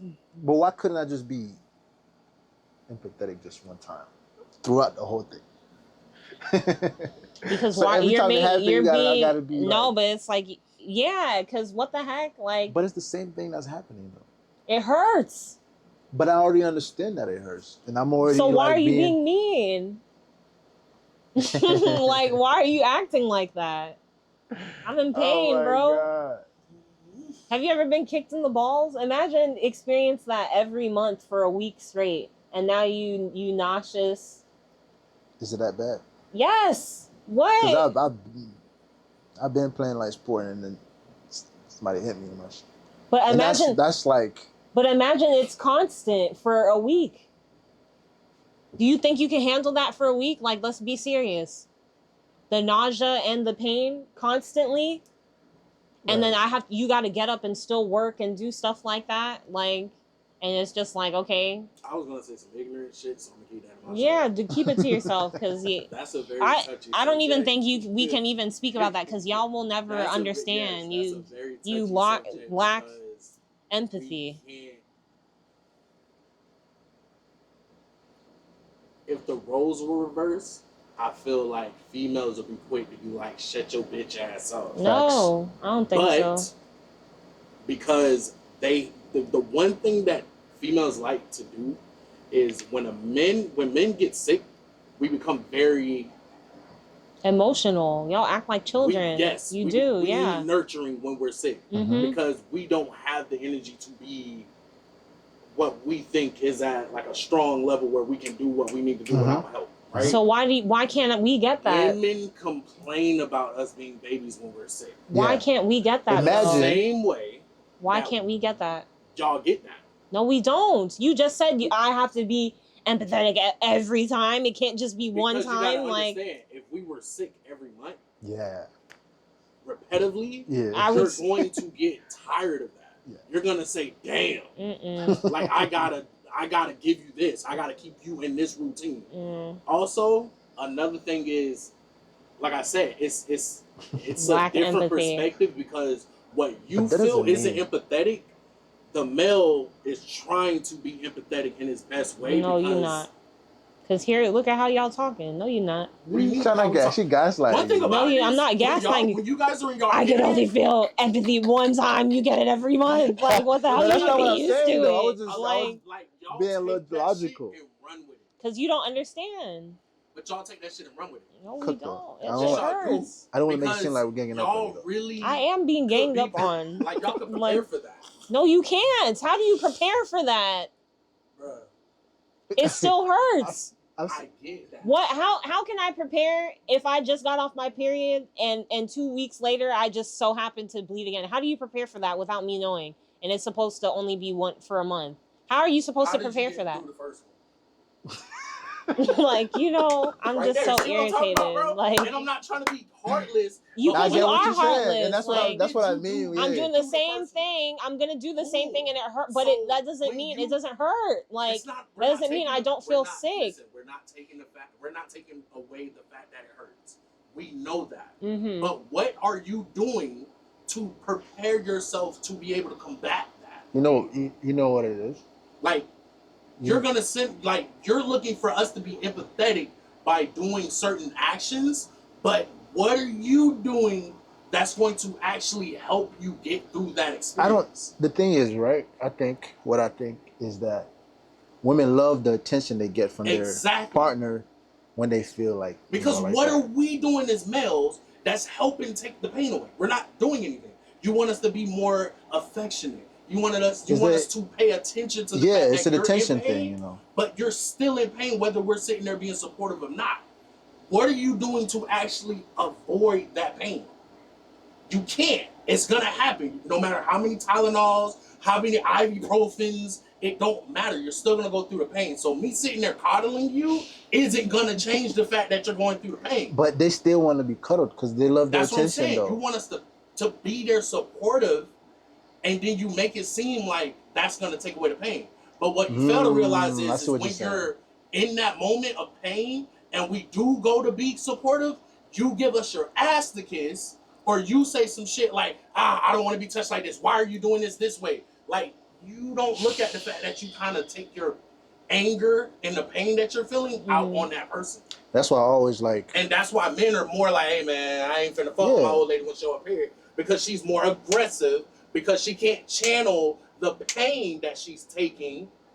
She has to release it on something, and she'll release it on me because I'm right there, and I'm the easiest target to take it on.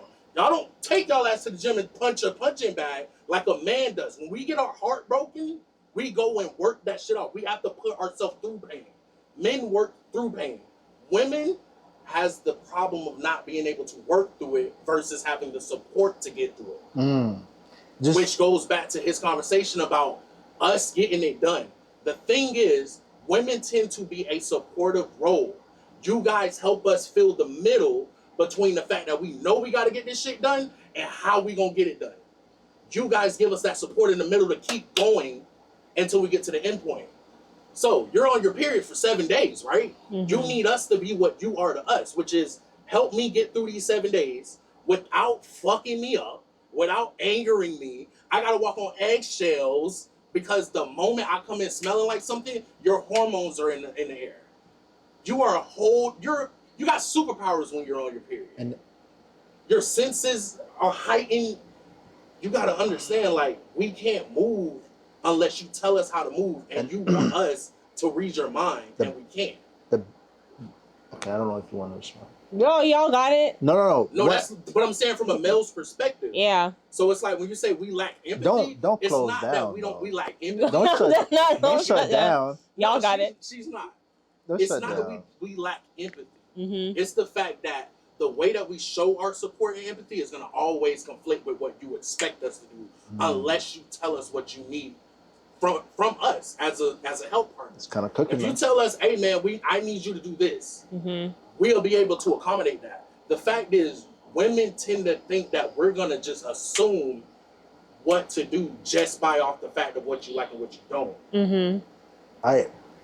One thing I'll say, like, you know, if you're in a relationship and your girl is on her period, I would say, you know, do your best, give her space, you know, give her like. It depends on the person, dog. Yeah, or I think it's a double-edged sword. Yeah, or just give her a little, like, buy her some, you know, dark chocolate and keep her like, you know. Whatever you have to learn that, bro. Yeah. Like, your partner has to be willing to communicate what she needs during those moments. Like when she sleep and that shit just happened, as a man, you're supposed to already have picked up, like, damn, okay, cool. About a month ago, this was the week that she was on her period. Like, you just picked that up by being around your woman. So if your woman needs that emotional support when she's on her period, you gotta pick that up, because they're not gonna tell you, bro. They're not gonna tell you, bro. Yeah. And that's the issue. Space. They want us to communicate, but it's a two-way street. Like you were saying, though, you know, certain, you know, people tend to be a little a-holy when they're on their period, though, bro. I ain't gonna count. Of course, bro. When their hormones is racing and shit like that, bro, they get out their body. Yeah, facts. They get aggressive. They start to say shit that they normally wouldn't say, and then they say, "Oh, babe, you gotta remember I was on my period." What do you gotta say about what he said, though? you got it. You can't say that. Don't shut down. It's selective, bro. It is selective. I can say that it definitely is selective. Tallie on her period is not like other girls. Other girls on their period isn't like Tallie. Yeah. So it's like what Tallie needs is totally different from other women. So even as a homeboy, picking up on those type of things is important too. Because it's like, damn, okay, cool. My homegirl, let's say she on her period or some shit, and I know, like, damn, ice cream is her shit. So when she's like, oh, I'm at work and I don't da-da-da-da, why don't you just, you feel me? It's just shit that you pick up on.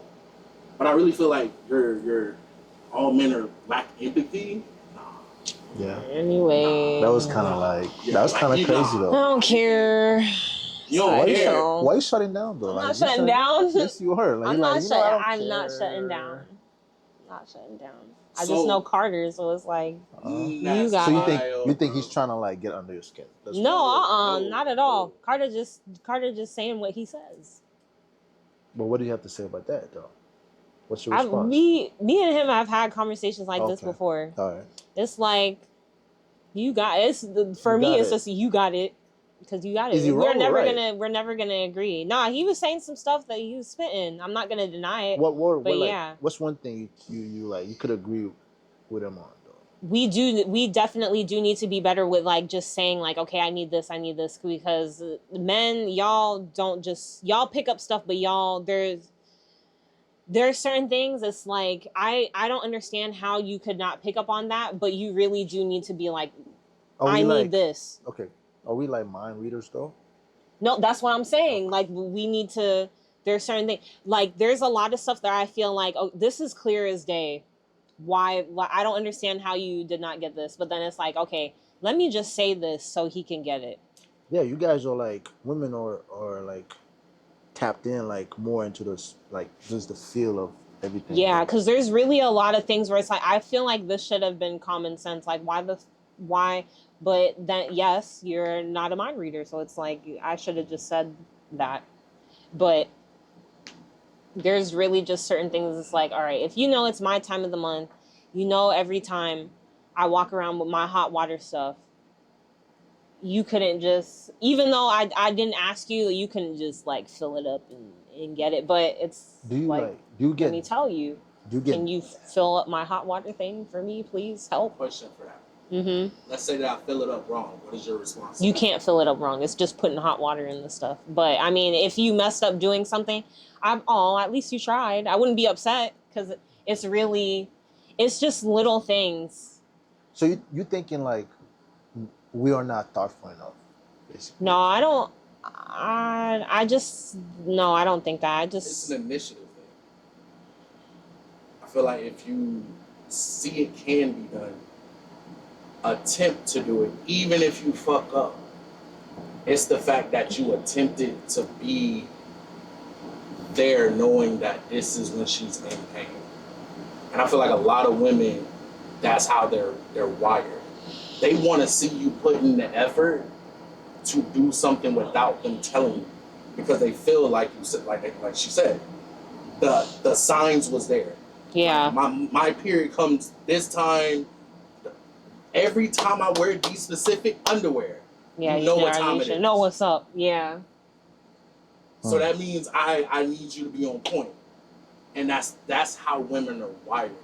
Because she's not the only woman that told me that. Yeah. Because too, it's like we're together, so yes. It's like how are you not picking up on this? And we're together. And that's the thing that bothers me. I'm really, the more I'm dealing with men, we have to tell you. We have to, no, like we really have to tell you. And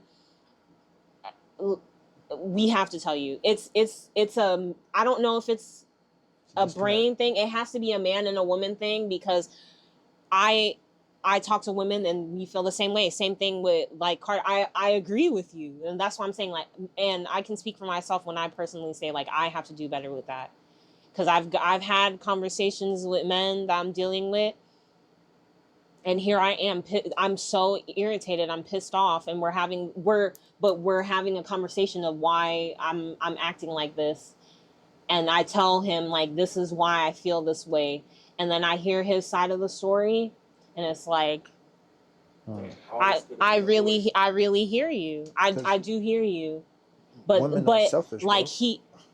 Okay, but like okay, but having the conversation with him too, he's like, oh, I understand why you acted that way. Yes, like, and I really do get why you're upset, because now that you're explaining it to me, I kind of tripped out. Like that really is common sense. But this is where we have to communicate, because now we have the common ground. Now and now we can move forward. Communication is key. Always key. That initial response. Yeah.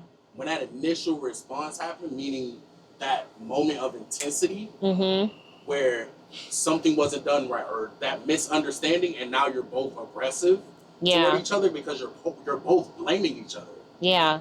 And all of this could have been avoided if, like she's saying, if the communication was there, if you would have told me, hey man, I need you to do such and such, such and such, it'd have been done.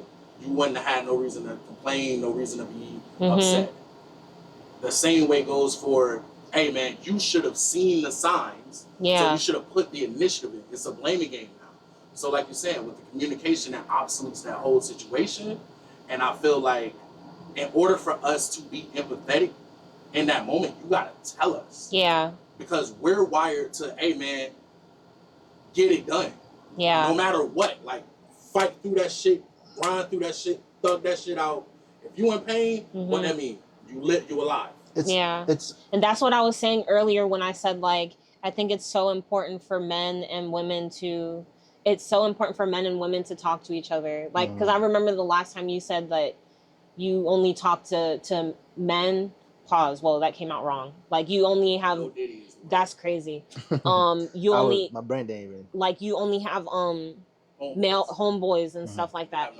Yeah, like, I think it's so important to have friends of the opposite gender because of shit like that. Because you're gonna talk to your homeboys and, like, see y'all agree on how, like, stuff.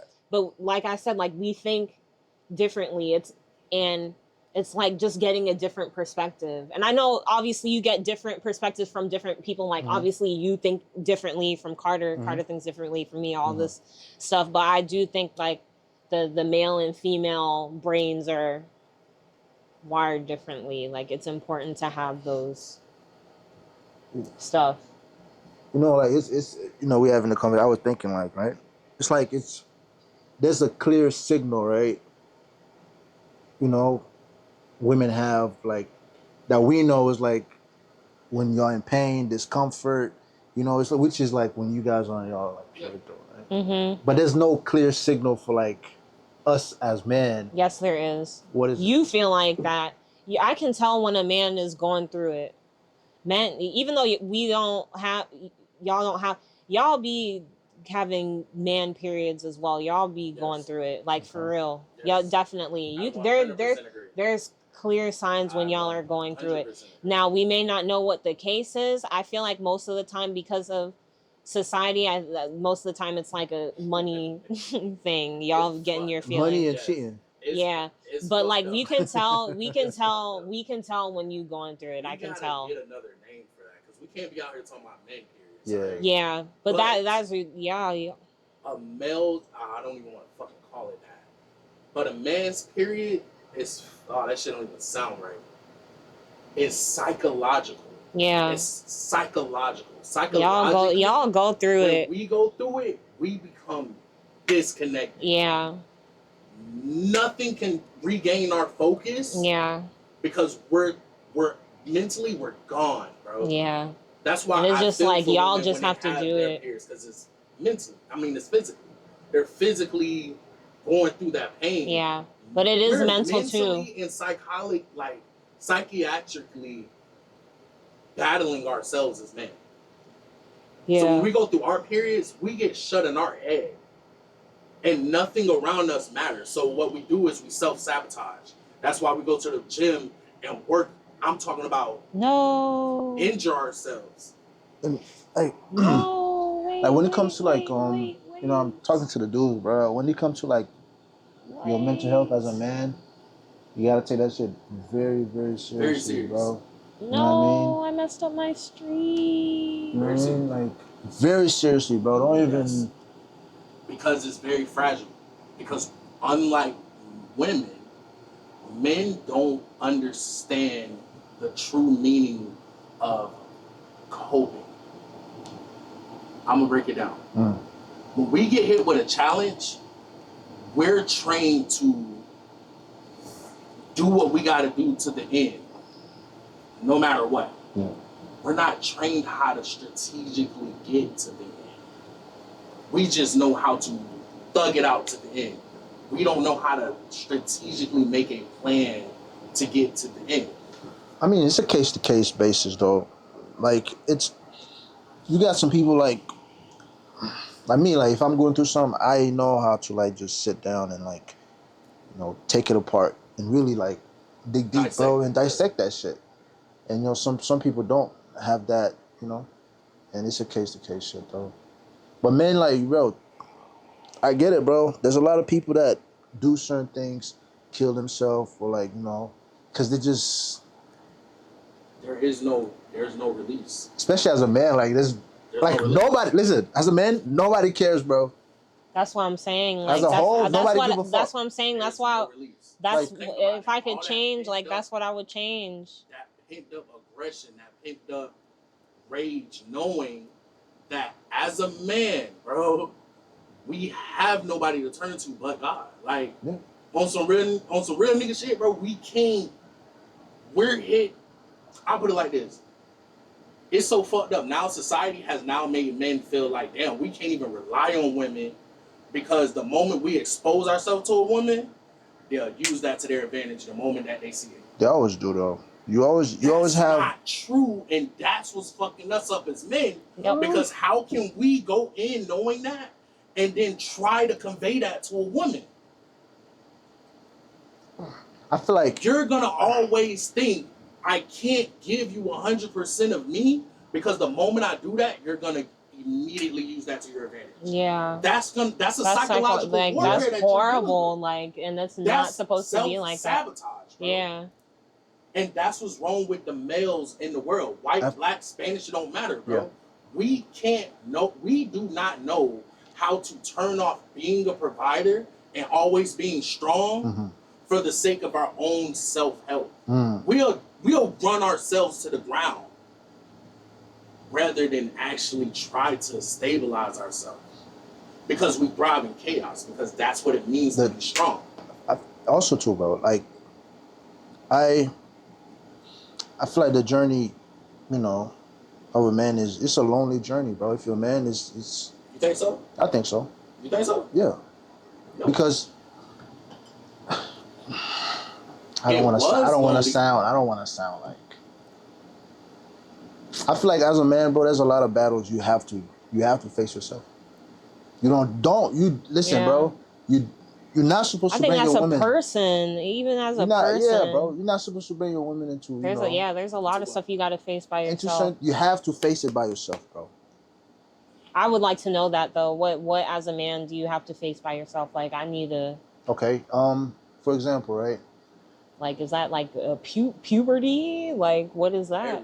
Just what is everything? You know when he said like it's not really anger. Learning how to become a provider. That is that by yourself. Like it's not even that though. Just being able to be a man, bro. Like I don't know. I don't even know how to explain it. Yeah. It's just like a. To like me, just learning how to become a man. I don't know. It's like me personally. Like it's just like a. Because like what makes you a man now, aside from your DNA? Like your what you stand for, what you're willing to die for sure. Like what makes you you? Like what's in here? What's between here? Like it doesn't. To me personally, a man, it's not about like the shit you got on and like you know what I mean. Are you like are you a leader? Can you like, you know what I mean? Is it sympathize? Like my English is not. With other people, are you like strong? Like I know it's people look at men being strong as but as a man I feel like you need to be strong because like we are like the first line of defense to everything, no matter like how many people want to say or da da da. Nah, if something were to happen right now, not even right now, I'm saying anywhere you go, right? Yeah. First line of defense is a man, so you have to be strong. Is very important. God made man, then the animals, and then when you say the journey is lonely, I have to disagree because when he made women from our rib, that was our support, our help. So being a man requires you to understand that naturally you're meant to be a provider, a leader, a protector at all times. That requires you to train at all times. the issue that happens a lot is that we get so focused on being in a training mindset so much that we fail to realize that there's other aspects to being a man. Once you have a kid, now you're a father. Once you have a wife, now you're really somebody that is, in a sense, the shepherd of this now flock that you're creating. But who are you to you though? And that's where, that right there is where the disconnect is. Men tend to lose themselves in that transition of learning who they are once they establish certain things in their life. Money. Once a man get a taste of money from being a provider, now he says, damn, you know what, I like this. It's either I'm gonna focus on it and run myself because I need it. I gotta have it in order to be this. In order to have this, I gotta do this. I have to make money. It's a long, like, this is like a... It's a long list. It's In order to keep this girl around, I have to do this. I have to make sure she's this. All these different things that now cloud, like, build upon a man, it tends to make a man feel like, damn, where do I get a sense of release? Where do I get a sense of, okay, I can just put this weight down right quick and just be able to chill. That's why we crash out, because we don't have that chill place. And we lose focus of what that chill place is. And like, you know what I mean, a lot of people, you have to, I don't know what you believe in or whatever, bro, you have to have like a connection with the Most High. I don't care whatever it is, you have to have a connection with God. It's God, men, and then, you know, women and all that. You have to have a connection with God, bro. A lot of people go through life without, like, finding themselves. Like, you have to find yourself, bro. Who are you to you? Like, no labels, no, like, strip you down, like, whatever. Who are you to you? Like, you know what I mean? I would like to ask you that. Who are you? Like, yourself, you're without, asking like, me? all the... Who am I to me? I know the question doesn't make sense, though. No, it makes sense.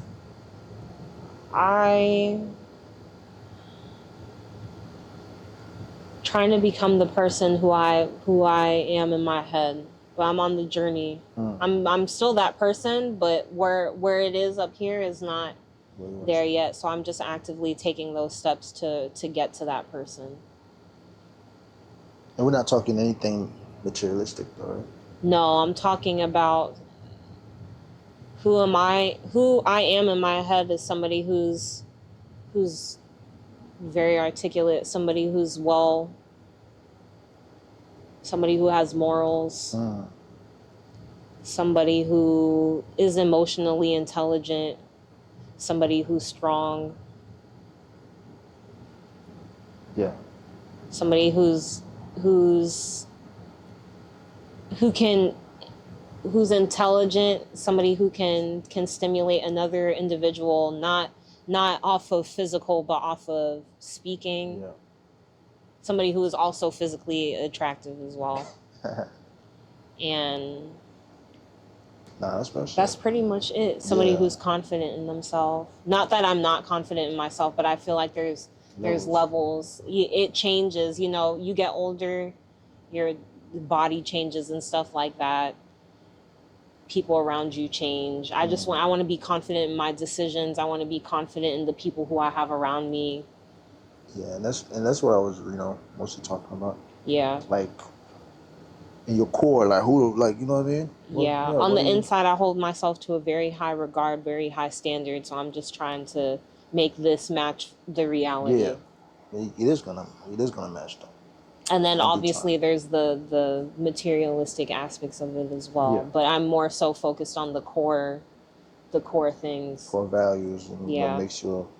All the other stuff comes later. I'm just really focused on working on myself. Yeah, that's you know, I've worked on, you know, on all that, and now it's just I'm like, it's a constant thing. Yeah, you can. I feel like I got the bass down, though. Like definitely have the bass down, yeah, for sure. But always. stuff changes. Yeah. Literally. So it's like you just gotta maneuver, literally. I ain't gonna lie. 2020. Yeah. This is a very important moment for me. And I ain't trying to take over your little podcast. I'm done. I know, like, this is the Tally episode. I'm crying. You done? I don't even 2020 think was a very important Are we done? episode. Do we need to say something to wrap? No, oh, okay. No, because I thought you were doing this. No, I thought you were turning this off. I was gonna give it to him. So Oh. Nah, you ain't gotta give it to me. All right, bro. Sharing some shit. The person that I am right now is exactly what I want to be, because in 2020 I was able to realize that the person I am now is the person that I would have wanted around me as a kid. Mm-hmm. So when I was like that innocent me, before I started to notice what the world was, the person I am now is the person that I wanted to have around me when I was a kid, so that it was easier for me to transition as a man. So it was more effective for me to transition into becoming a young man and becoming what society bases as a man. That's like, you know what I'm saying, if you don't work, you don't eat, all that stuff. Like, to do that transition without a foundation behind it was very iffy, because it could have went left real quick. Like, I could have got into some shit that I wasn't supposed to. I could have got into some shit that wasn't even intended for me, but just hanging around the wrong crowd. So the person I am now, when I took shrooms in 2020, I was able to actually see that kid version of me and actually be able to say, you know what? I want to be something to make him feel comfortable, to make him feel like, you know what, bro? The world is against you, and the world is going to always be difficult, but as long as you got this foundation, ain't nothing going to be able to fuck you up. Like, I don't care if it's heartbreak, if it's opiates, I don't care what it is. Any challenging obstacle that you come to, I know for a fact that you are able to overcome it. That's why now I'm so focused on just being true to myself, being happy with what I want to do. I don't have regrets, because when I make a decision on something, I stand on it, right or wrong. Right or wrong. I don't care if I'm burning bridges. I know before I made this decision, there's a potential this bridge is going to get burned. So I don't have to worry about appeasing or accommodating other people anymore like I was before, because of the simple fact that I'm like, you know what, bro? It's me against the world. And even with my support system, my support circle, I make my own decisions, and my support circle is gonna always be in my corner. They're gonna get their opinions, their views on it, but they all know that when I made this decision, I made it wholeheartedly with God first, and before I even, you know what I'm saying? Like, there is no real, like you said, we don't have anybody to fall back on when it's time to battle. Like, we don't have a whole army. Like, we're an army of one when we're battling, even on a mental aspect. So it's like, you gotta find the ground. Yeah, and that's why, you know, in the army, bro, you gotta, you know, there's a front line. You know what I mean? Sharpen up your tool, bro. Sharpen up your knife. You know what I mean? You know when. Do what you gotta do. You just gotta keep training. That's it. Facts. Life is a training simulation. You gotta make the best out of it. Facts. So terrible. It's not meant to be easy. And that's the part that I feel like a lot of, even like my homeboys that I lost through to suicide. Like, my last memory of both of those friends were me doing some type of kind gesture to make them feel good. So I know that when they had that moment, it wasn't ill intention. It was, they really felt like, if I don't do this, it's gonna get worse. Mm-hmm. So for me, I take it to heart, but at the same time, it helps me understand, like, damn, even when it get worse for me, I can't let them down. Yeah. Because they didn't make it this far. So in a sense, I take that with me as survivor's guilt, that damn, my dogs, I wish my dogs could have been here to see this. Yeah. Like, that fucked with me mentally. So it's like, we're always battling on so many fronts that a lot of times, not everybody get it. And you can't express that. So that's why I've been trying to, like, get him to understand, bro, you need female homegirls, bro. Like, you need homegirls, bro. I can't. Like, no. No, but he's not gonna do that. No, it's not even like. Have it, bro. Listen, bro. He's not gonna you can't look at it from like a relationship. Yeah, he's not gonna do that. Bro. I can say. Can't do it. You're not gonna do that. So I know. As soon as I heard that the last time, I was like, "Oh no, he's not gonna do that. That's never gonna happen." It's not even like you are not gonna do that. I believe in Jit. Listen though, you are not gonna do that. Like the path, right? That I see my you know. Well, you need it, bro. I'm telling you, ain't nowhere around. I can't. Me personally, I value everybody's opinion though, but in certain things though, I feel like if I need like a like a female opinion or something like that, I'm open to it. But I feel like that's why I'm my girl though. If she says something in my ear and what she said makes sense, I'ma listen. But if she well, if it's when you don't have a girl though. Even when you got a girl. Like, bro, when I got a girl, I got homegirls still, bro. Yeah. Some things, and I hear you because you probably thinking about it as like, now you telling your homegirl. No, because I hear that too because like that, but that's when you got to have some sort of discernment because you don't, obviously, I'll tell if I'm dealing with man, I'll tell Carter what's going on, but I'm not going to tell him everything because you keep stuff within your stuff. But sometimes like, no, let me tell you how this nigga had me fucked up. Like sometimes you need to hear something from a different standpoint. Like there have been times where I talk to my male friends about like the guy that I'm dealing with. And I'm telling him how I feel, and he's like, "No, like, listen, you literally caused this, literally." And it's like, "Oh, I didn't see, but it's like you have to hear it from a man's point of view, like for real." What I was gonna say, like, I don't want to come offensive. You toxic man, it's okay. We already established this. We established this a while ago. How you are. Yeah, listen. My thing is you're not gonna change it. No, it's not even. I'm open to changing whatever. No free situation promo. I'm over here trying to cover the damn logo. Right, but it's like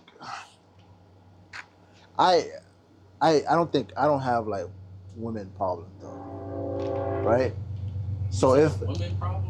Yeah, I don't have like not even women. Not in that way though. You know what I mean? Why you did that?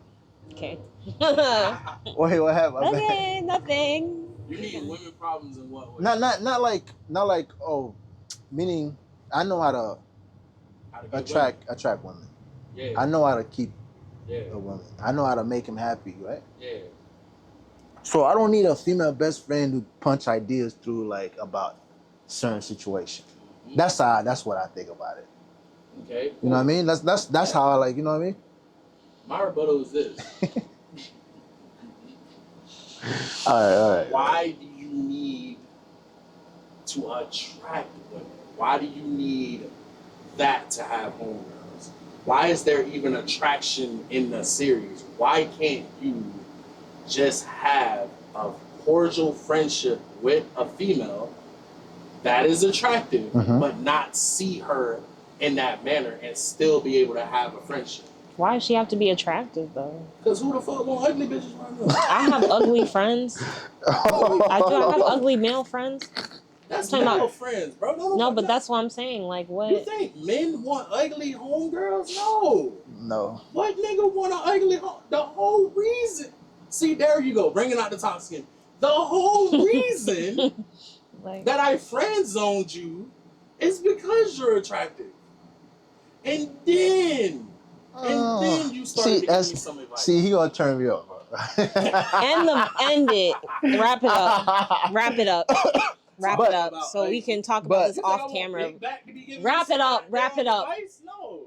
What up? Wrap it up. Cut the cameras dead ass. Cut the show, man. Hey. Chat, if you ugly and your homegirl ugly, then don't do that. All right. All right. Go ahead. So any final thought, any motivation, You for the got people? this. Don't give up. I know it's tough. You just have to weather the storm. There's always a rainbow on the other side of the storm. I promise you it gets better. Time may not heal the wound completely, but it really does get better with time. And it's a lesson to be learned. Book your girl. Hey, there's been a really dope episode. I really appreciate it, too. Thank you for having me. Yeah, I appreciate it. All right. Hope to come back. Of course.